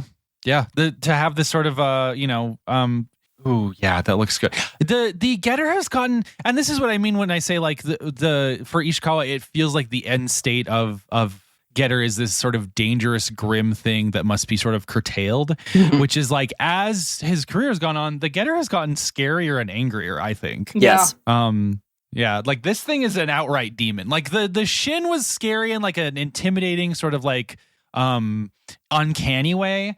This is Devilman. Yeah. Yeah, I mean, I have no other thoughts. I think the drawings in this are beautiful. I think it's very sad we didn't get an ending to it. Like, but what we get is pretty great. I've been thinking about the time skip and watching Nadesco again, and it's, that's it. I love this shit. Anything else before we move on to an important task? No, I just think this is Again, like Super Robot is never going to be like my favorite thing, but I do like that in this series, which is so focused on evolution, we see literal evolution of Super Robo into like real robot into Super Robot with this like horrifying like energy to it. Like I feel like I got to see a real dynamic range. And that was interesting to me. So I really appreciate getting, a survey of this manga and this franchise. Exactly. Yeah. Survey the land. All right, Alice, what do we have to do then? We've got to rate these goddamn mechs. Ooh. What's your rating?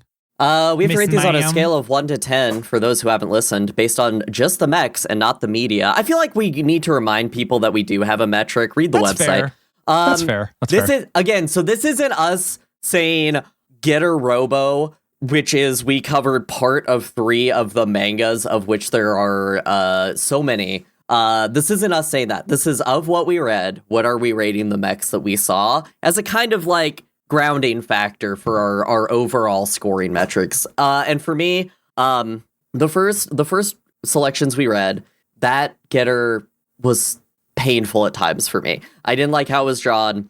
I didn't like its stupid little nose head before it goes into the shoulders. It's not great. Then the second one happened. Getter Robo Go changed my life. I love it. And Arc introduced us to the Getter Emperor. So unfortunately, like even with, it's like when the scores are so high and there's so many of them that the one score that's bad for the original Getter Robo. Law of large numbers. The tyranny of averages. This is a 10 out of 10 for me. Okay. A Strato Bomber mech grabs the turret of another mech and shoots a gianter evil mech with it. And I can't possibly in my mind give this anything other than a 10 for what gets me excited. I'm honestly more excited for Giant Robo going out of this, and I feel like that's where this is like slowly introduced me into Giant Robo, our podcast. You mean Super Robot? Or Super Robot. Okay. Super Robot. Yeah. Sorry. Yeah. So that's it. 10 out of 10. That shit ripped. Nico? Yeah. So for me again, like I'm not a Super Robot person, like typically, especially of the older era. I have affection for it in the way that you have affection for like older technology that's kind of clunky or weird looking or like not quite working for you. But I've never really liked the guy in suit, kind of shape of the Super Robot. But like Alice said, we get into Getter Robo Go. And we get that huge fucking chunky Russian one. We get a bunch of like weird fucked up mechs. We get the Chinese one that when they do the simplified face looks like just like the frustrated face with deep eyebrows, which I love in a way that is pure. And then getting into Getter Robo Arc, I don't love the faces, but I like the escalation and I like what we talked about as far as like this is becoming more, by the time this comes out, people will have heard our coverage of Iron-Blooded Orphans. One of the things I really liked in that show is how much piloting the Gundam feels like making a deal with the devil. And I like that we're in Getter Robo Arc. There's something sort of in the same vein happening there, where it's like, well, Getter will just enable you. What does that mean? Well, it may enable you to do like great feats of heroism, but it also may enable you to do an infinite space colonial war on every species in existence. So like it's really interesting. I will say, like, again, the Super Robo would have pulled this down for me, but honestly, I would fuck with like any of the kits for the Getter Robo manga. So I'm gonna give this a 6. That's just kind of where I'm at on it. Yeah. Brian, okay, yeah. Where did you come down? Bye. Yeah, there's a lot to talk about here, right? I kind of agree with all these points. I think we're unanimous that the Getter Robo, the first manga, didn't really hit for us on mechanical designs very much, and Mosninger was pretty much the same way. Like I feel like I gave Mosninger points for just being so foundational, but mostly it didn't really work for me. And so yeah, I felt like the first part of this was really hitting the same way, and then like we've been saying, like with that big jump in Ishikawa's sort of level of polish and sort of priorities, we get all of this other crazy stuff. I think that the Shin Getter Robo is probably my favorite of the ones we've seen. I like the arc a lot, but the Shin really, really hits. And I I don't know. It's hitting this strange spot for me where, like, I think Bravern kind of occupies the same space where I'm kind of with Nico. Like, a lot of the time, Super Robo may or may not hit for me. But unlike Nico, I have this deviation where it's like they will cross this line. Giant Robo crossed this line where it was just like it had enough going on. The design was good enough that it really pushed me over the edge on that. And I would say the latter half of this reading absolutely did that for me. And then the other thing that is just gonna fucking land for me no matter what, pretty much, is when you take the idea of the super robot, right? Yeah. This like very powerful, like we were talking about in Mazinger, like he could have become a god of death or the savior of the world. Like that was like the big thing at the beginning of that manga, right? This very powerful thing. And like Ishikawa's question of like, what happens when you take that to that extreme, and his answer being like this insane cosmic horror. Like truly the Getter Emperor is a cosmic entity. Like it is it is like it is one of the drawings of all time. It's Thanos. It'd be eating planets. Galactus. And I think Galactus. Yeah, that guy. And I think how we get there is other drawings like the one that I posted of the Shin, where everybody's sort of like fusing into a blob of ego inside of it, and he draws it like within the silhouette of the Shin. Like that is when I talk about how I want Mechs to be weird and take big swings and have like these like cerebral, like weird, almost like total nonsense, like tiptoeing up to being total nonsense, and doing it successfully. I feel like I have to give it a 10, but I'm gonna ding it 1 just because I feel like the first run of it. Well, no, actually, I changed my mind. I'm gonna give it a 10 because I feel like you don't get here without that first chunk anyway. Like you have to step on that in order to reach where Arc is gonna go. You know, giving that realism and that grounding. Yeah, I'm gonna give it a 10. Woo! This was really good. Honestly, so I'm gonna read some more manga after this. I mean, I got to learn about Linda Tiramisu and her predatory lesbianism. Learn about Linda Tiramisu. I kind of can't wait to watch Armageddon. I've heard literally nothing but good things about it. So. Oh yeah, he's great in it, and like the story, like you think it's gonna be funny. They're sending Oilers to space, but like it actually is kind of great. I'm gonna kill you with guns. Thank you, Alice. I was trying to get there. I was thinking in my head. I was like, how do I make this joke? You slow work it. Go to break on that. I'm gonna go. Getter Robot Armageddon, directed by.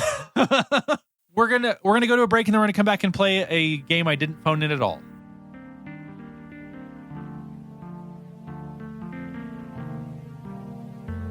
Hey pilots, Alice here. Not to be an anime heroine with you here in the break, but well, I called you back behind the school for a really important reason. It's just, I've been so happy spending all this time together talking about mechs, watching giant robot anime, and building Gunpla kits together. All those wonderful days, laughing at the silly plot of Price of Smiles, sharing G-Savior with our friends, and even when we all cried at Pacific Rim 2. I really cherish you pilots, and that's why I can't keep this inside of me. I have to ask you a question. Okay, here goes. Will you please rate our podcast 5 stars? It really helps us with the algorithm. I mean, you can share with your friends too, or just post about it incessantly online. It would mean so much to me. Whew, glad I got that off my chest. Well, alright pilots, see you back in the episode.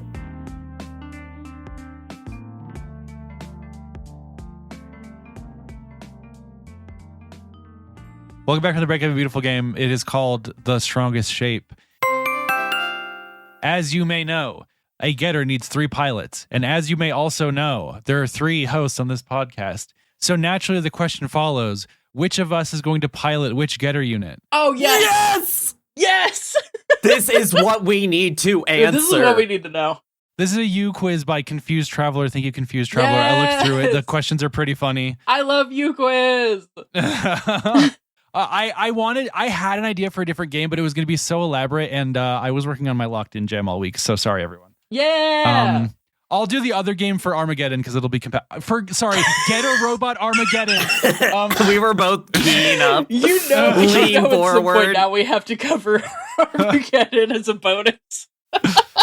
Cut that. An asteroid is like a mech. An oil rig is like a mech. Brian, how are we going to do this?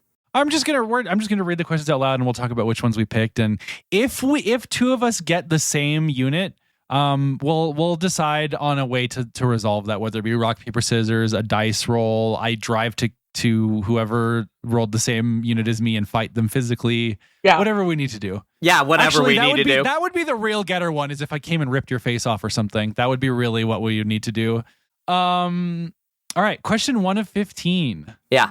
What is most likely to cause your downfall? My unwavering dedication to doing the right thing, doubt in my beliefs and what I'm fighting for, or my relationships with others and their effect on me? Well, guys, I think I'm going to pick the third one for sure.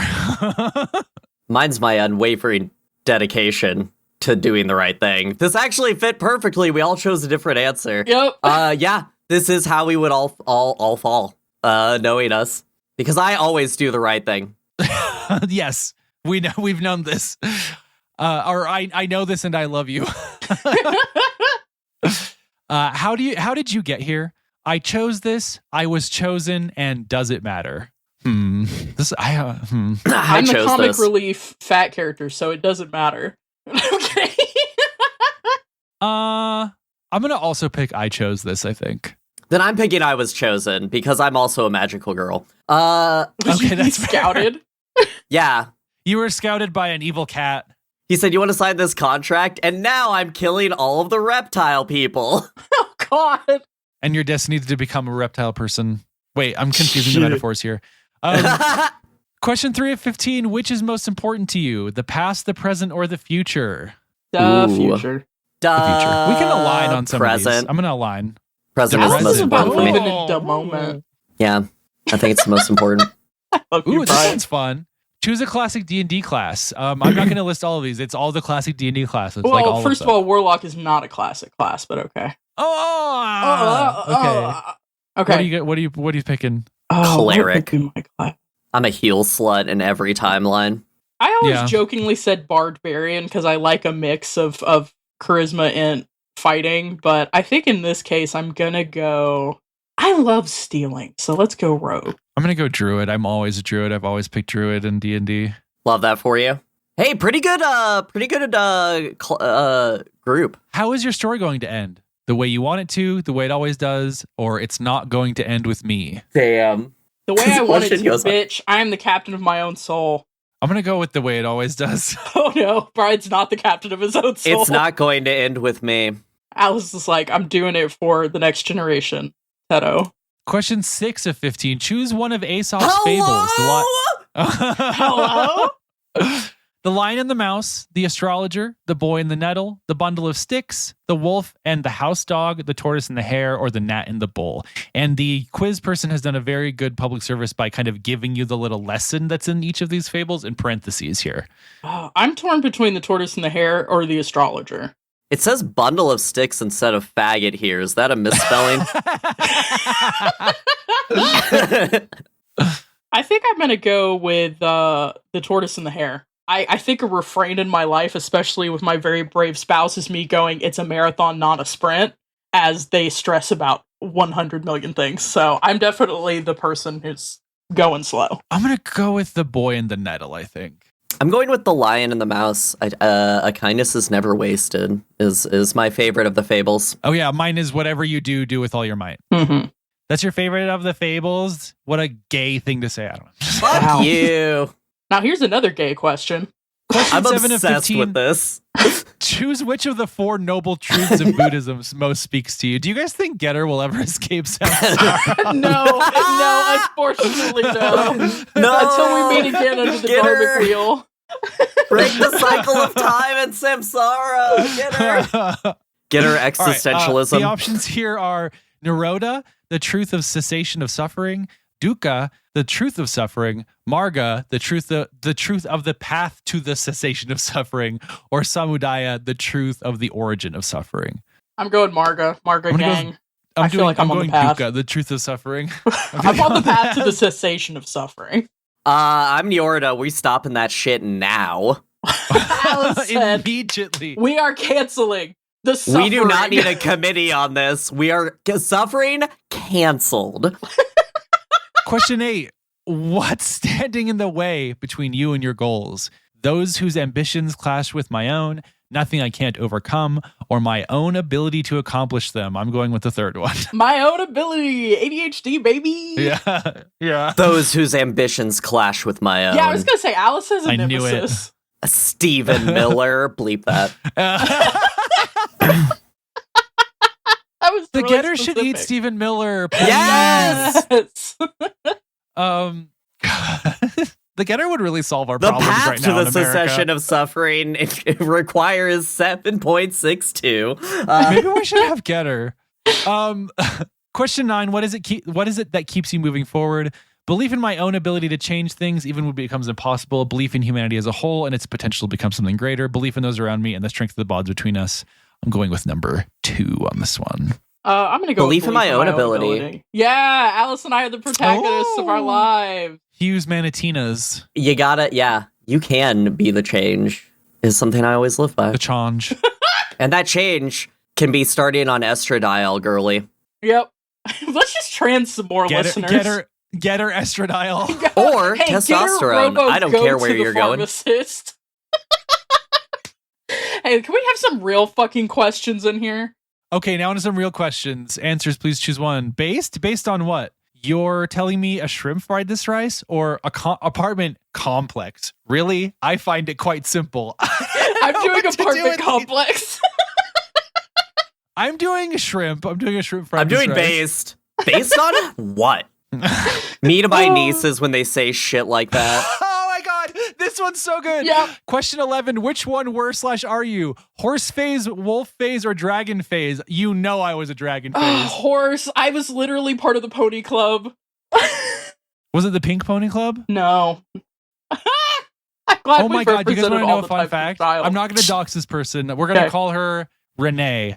There's a girl named Renee in my high school who one day brought a towel that had clearly been cut up with scissors to class and said, "I'm a werewolf," and I tore this towel up on during one of my episodes. This is proof that I'm a werewolf. Listen, one of the hardest times in your life is being a teenager. Did not exist when I was is younger. So cool. Choonies are like the best. Yes. I don't want to say I wore animal ears to school, but I'm not like dismissing Well, claims of it. we had a fancy dress day that my friend group decided on in high school, and so I wore a fully I wore a white cowboy hat, like pristine, with my cowboy boots, and that was my fancy dress. So Oh my you can be a god. Choonie cowboy too. That's just a thing. The American Choonie, if you will. You're my favorite Uma Musume trainer. Question 12 of 15. Wake me up. The answers are: wake me up inside, before you go, and before September ends. I have to respect my middle school self and say before September ends. I have to respect Wham! Before you go. Immediately I hear "Wake Me Up" and I yell, "Wake me up inside!" It's yeah, that's it. Yeah. That was worth it just for that sound bite. All right. Question 13. How do you normally cope with failure? Work past it and move on, I guess. Failure and cope? I'm doing cope? I'm doing work past it and move on. Failure? Yeah, Alice has never failed in her life. That's just true. Get good? Penultimate question. Do you believe in Getter? I believe in Getter. An unavoidable fate, the ultimate destiny to which we are all committed. I believe in Getter, a higher power beyond comprehension, one that's chosen us and calls for us to choose it in return. I believe in Getter, life itself and the culmination of everything and everyone I've ever known and loved. I'm doing Life the third itself. Third one. I believe in Getter's I'm life doing the third itself. one too. Let's Yeah, all do the third one. let's all believe in Getter normally. Everyone I've ever known and loved, I'm holding your hands and clicking next. You two listeners, you're in here. Oh my god, Final yes. question. Pick your favorite iconic attack from the list. I already know mine, but I'm going to go through them. Getter Tomahawk, No. Drill Missile. I need you to pronounce these correctly. Fuck me, okay? Yep, you gotta perform them. Drill Missile. I can't do all of these. This is like Let's 20. go in rotation. Okay, You, okay, me, okay. Nico. Go. Okay. Getter Tomahawk. Drill missile! Dai Setsuzano Orochi! Getter Beam. Tomahawk boomerang! Getter Cyclone! Getter Missile. Shine spark! Stoner Sunshine! I don't know why I'm doing Macho Man Randy Savage. Knuckle Bomber. Tornado attack! Great Hammer! Thunder Bomber! You skip Brian! No. Hold on. Sorry. You my read page over each fucked up other. anyway. We've lost the thread. Do the last two and kill me. Yep. Spine Crusher. I'm just what if Drill Arm? My favorite is Shine Spark because it sounds like a magic girl attack, but shout out to Drill Arm. We're saying what we're doing. What if I was piloting Getter and I just said Spine Crusher? Tomahawk Cyclone. Like you want to kill The yourself? weird part, it's like that dark future where you still have to say the attack names, but it's so corporatized. Like it's like it won't work if you don't do it, but you have to press enter on the spreadsheet. And you're like Spine Crusher, Spine Crusher, Spine Crusher, Crusher. Drill Arm. I'm gonna go with Thunder Bomber just because I liked every time he was in the lightning and he became the lightning, like Raiden the Lightning Reborn. That was a lot. Whatever. What did everybody get? Alice. I what got did you Getter get? 3! You're a Getter 3 Nice. pilot. Without a doubt, you're the glue that holds the team together. The energy and sincerity you bring to you do is inspirational to the people around you. Though you may feel underappreciated at times, know that yours is a light that can never be extinguished. I think that was a weed cough, but it did sound like Alice was implying that we don't value her. Yeah, that was definitely a weed cop. Brian, what did you get? I got Getter 2. Congratulations, you are a Getter 2 pilot. You tend to be more level-headed when it comes to making decisions, unlike your more brash counterparts. However, that doesn't mean you don't also have your own moments of uncertainty. Even when bringing a more analytical perspective to the fray, you find yourself with more questions than answers. Still, the Getter chose you for a reason, and you can believe in that for the time being. Aww, I see that. Y'all- And you're ripping faces off. Yeah, and you are Nico? ripping people's faces off. Y'all, Yeah. God is real. Although I'm surprised I was not Getter 3. I Getter- got Getter 1. Getter God is real! Getter God is real! We're on a holy war! Pilot, you tend to follow your instincts first and foremost, but you have great capacity for understanding and empathy. You may struggle with finding your way, but ultimately, you resolve yourself to fight for the ideals and the people you believe in. Let's go! We can fully transform! Getter! Immediately tried to find someone to draw us as the 3 pilots. Oh, please. Please draw Please, me please, please, I'll punching tip a you on dog's Ko-Fi. head I'll tip you on straight Ko-Fi. off. Please. Great quiz. Please draw Everybody, me ripping Stephen Miller's face off. Yeah. listeners, please take this quiz and let me know. We're creating the That's Getter so Core, good. and I need I to can't start believe making it teams. perfectly worked. Flawless. Well, I think flawless victory. honestly, we've talked about how the triangle is the strongest shape, but like the Getter pilots do kind of reflect the OSG pilots. You know, I feel like naturally the 3 people of these kinds of types will always come together to pilot a giant robot and become an existential crisis. I did overthrow my high school, which we glossed over, but that's apparently something you can just do in this universe, is just overthrow your high school. Hey, listener, if you're in high school, how? But second of all, the march of time is relentless. Second of all, overthrow your high school. It's free and easy. Rip some faces, do Rip it, some faces cowards. OSG does not condone violence of any kind, even against Stephen Miller. Although we do hope he poops his pants real bad. All right, we have a flash transmission. I almost said flash transmission. From the Satome Institute? Yes. It's from the Satome Institute. It's from the Racist Avengers. Oh, fuck. Oh, shit.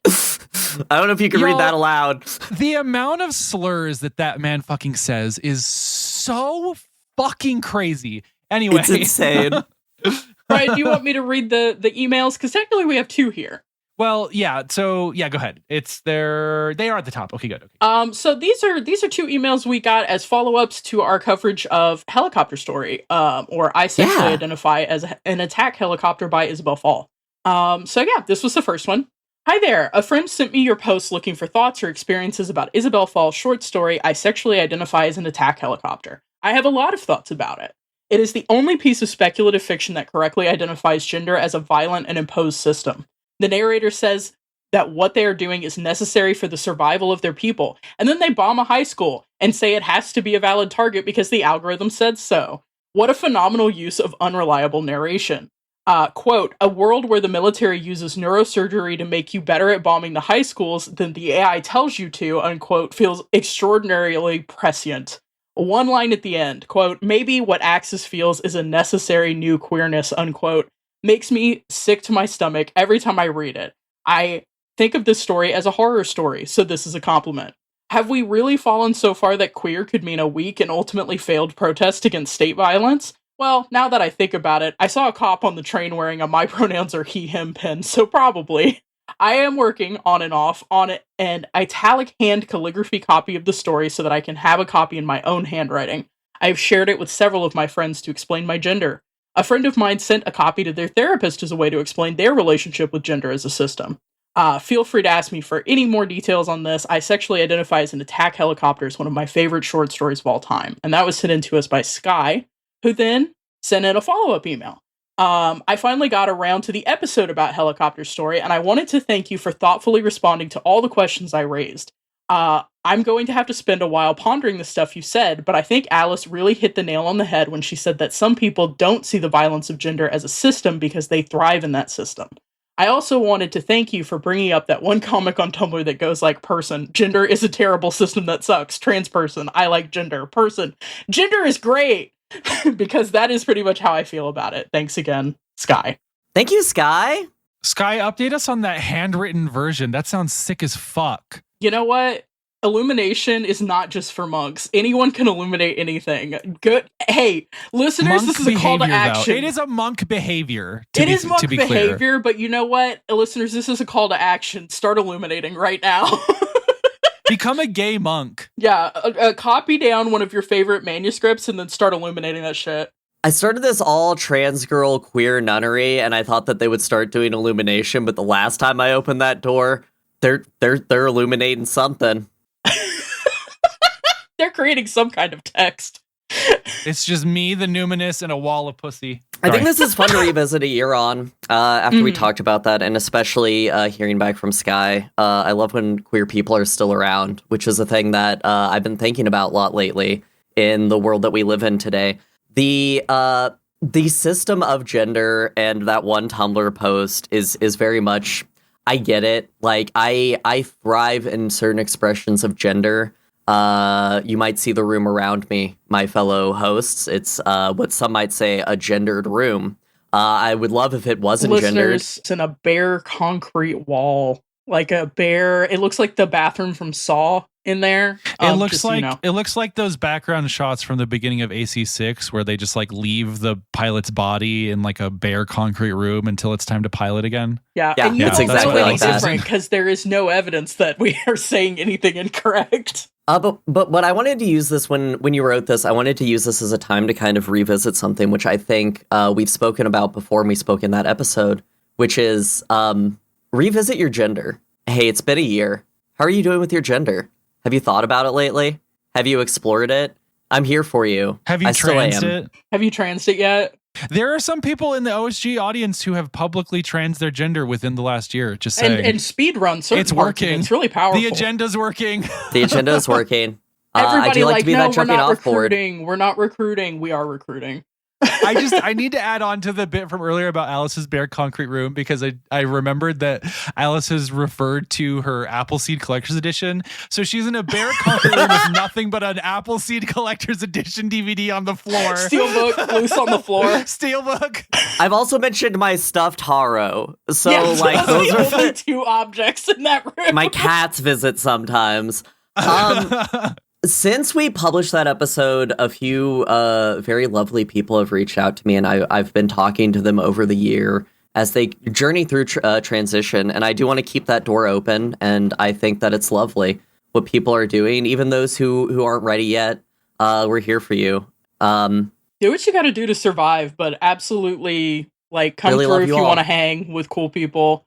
And I do just want to speak to one thing in the letter. Yeah. Real quick, Brian, then I'll hand it back to you. I just one of the things that Sky said, and I don't know, because like we undoubtedly discussed this in the episode, but I do just want to say, one of the things that's brought up is that Axis this idea that Axis being a new type of queer makes you sick to your stomach because, I mean, the way it's put in the email is, have we really fallen so far that queer could mean a weak and ultimately failed protest against state violence? I don't conceptualize Axis that way.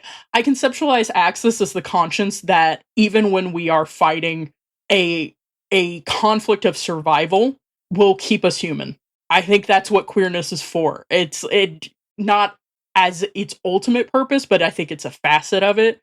It's a part of being human. Axis is still chained to certain expressions of humanity within both diegetically and within the structure of the story, and I think that's very meaningful. That's important. You need to have some connection to humanity, even if you, yeah, like even when you're in a conflict like we're in right now, societally and culturally, where it's like trans people are under like a threat so bad that Amnesty International issued a condemnation of J.K. Rowling and the gender critical movement in the UK and conversion therapy, and then got fucking called out by J.K. Rowling and retracted it.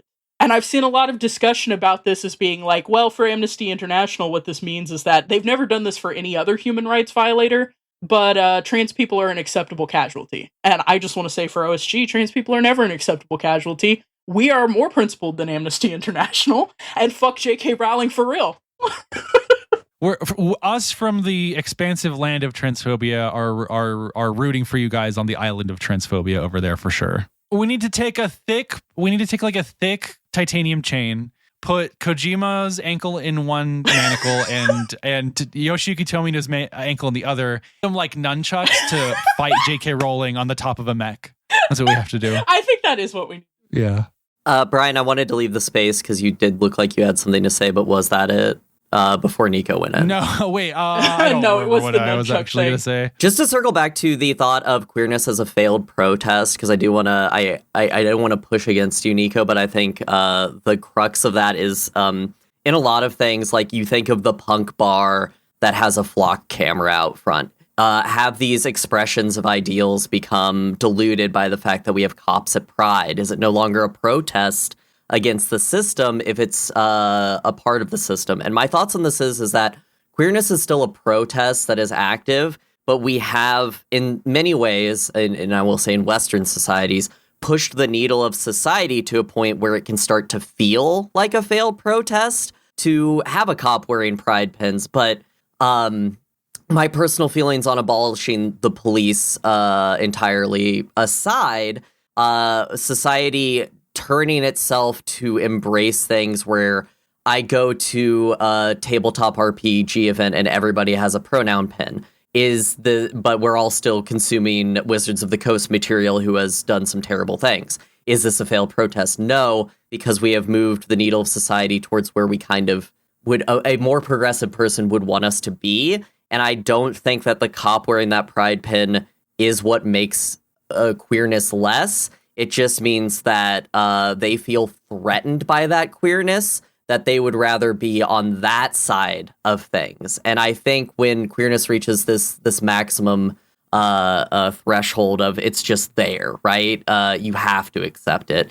That is a protest in and of itself. So that's why I'm transing the girlies with my Getter Robo, with my two friends here. That's why we're doing it. Your trans Getter Rays. No, I agree.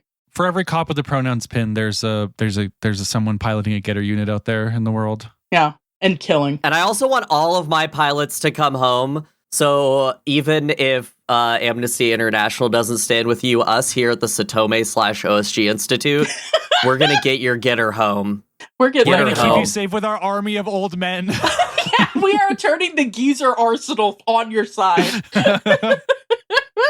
Steven Hero? Anyway. Say that about a man. That's fucked up. That's fucked up. He's my favorite evil scientist. Oh, on that note, Brian. On that note, that is this episode of On the Shoulders of Giants where we discussed Getter Robo. Any parting thoughts, gang? This is how Linda Tiramisu show Tachibana Film/ could still win. Drill arm! Drill arm! Thunder smash! Thanks for listening. Pilots, remember you can reach out for advice from the team at our email questions@osgpod.com, and non-pilots can send your own questions or feedback to the same address. You can also catch up with us on social media for updates and more. Come hang out in the Discord. The Discord is good. Post your quiz results. Post your quiz results in the Discord. Yes, please. Yes. We have revamped the episode chat to be more organized by episode. So definitely. So those who are back listening will be able to go back and just read the discussion without having to pick and peg. From episode 77 onward, but still. But yeah, no, that was a listener suggestion in the Discord. We have a suggestions channel, and somebody was like, "Hey, you should make it like this so it's easier for people who are back listening to discuss." And yeah, it's good. You can't use that to suggest I get a better taste in anime. You can't do that. One, it won't work, and two, we don't need the message clutter. Make sure to check back in 2 weeks. We'll be discussing our non-exhaustive or perhaps exhaustive postmortem on the Locked In Game Jam. Yeah. Until then, goodbye. I love you. Goodbye. I love you. Getter, goodbye. I love you.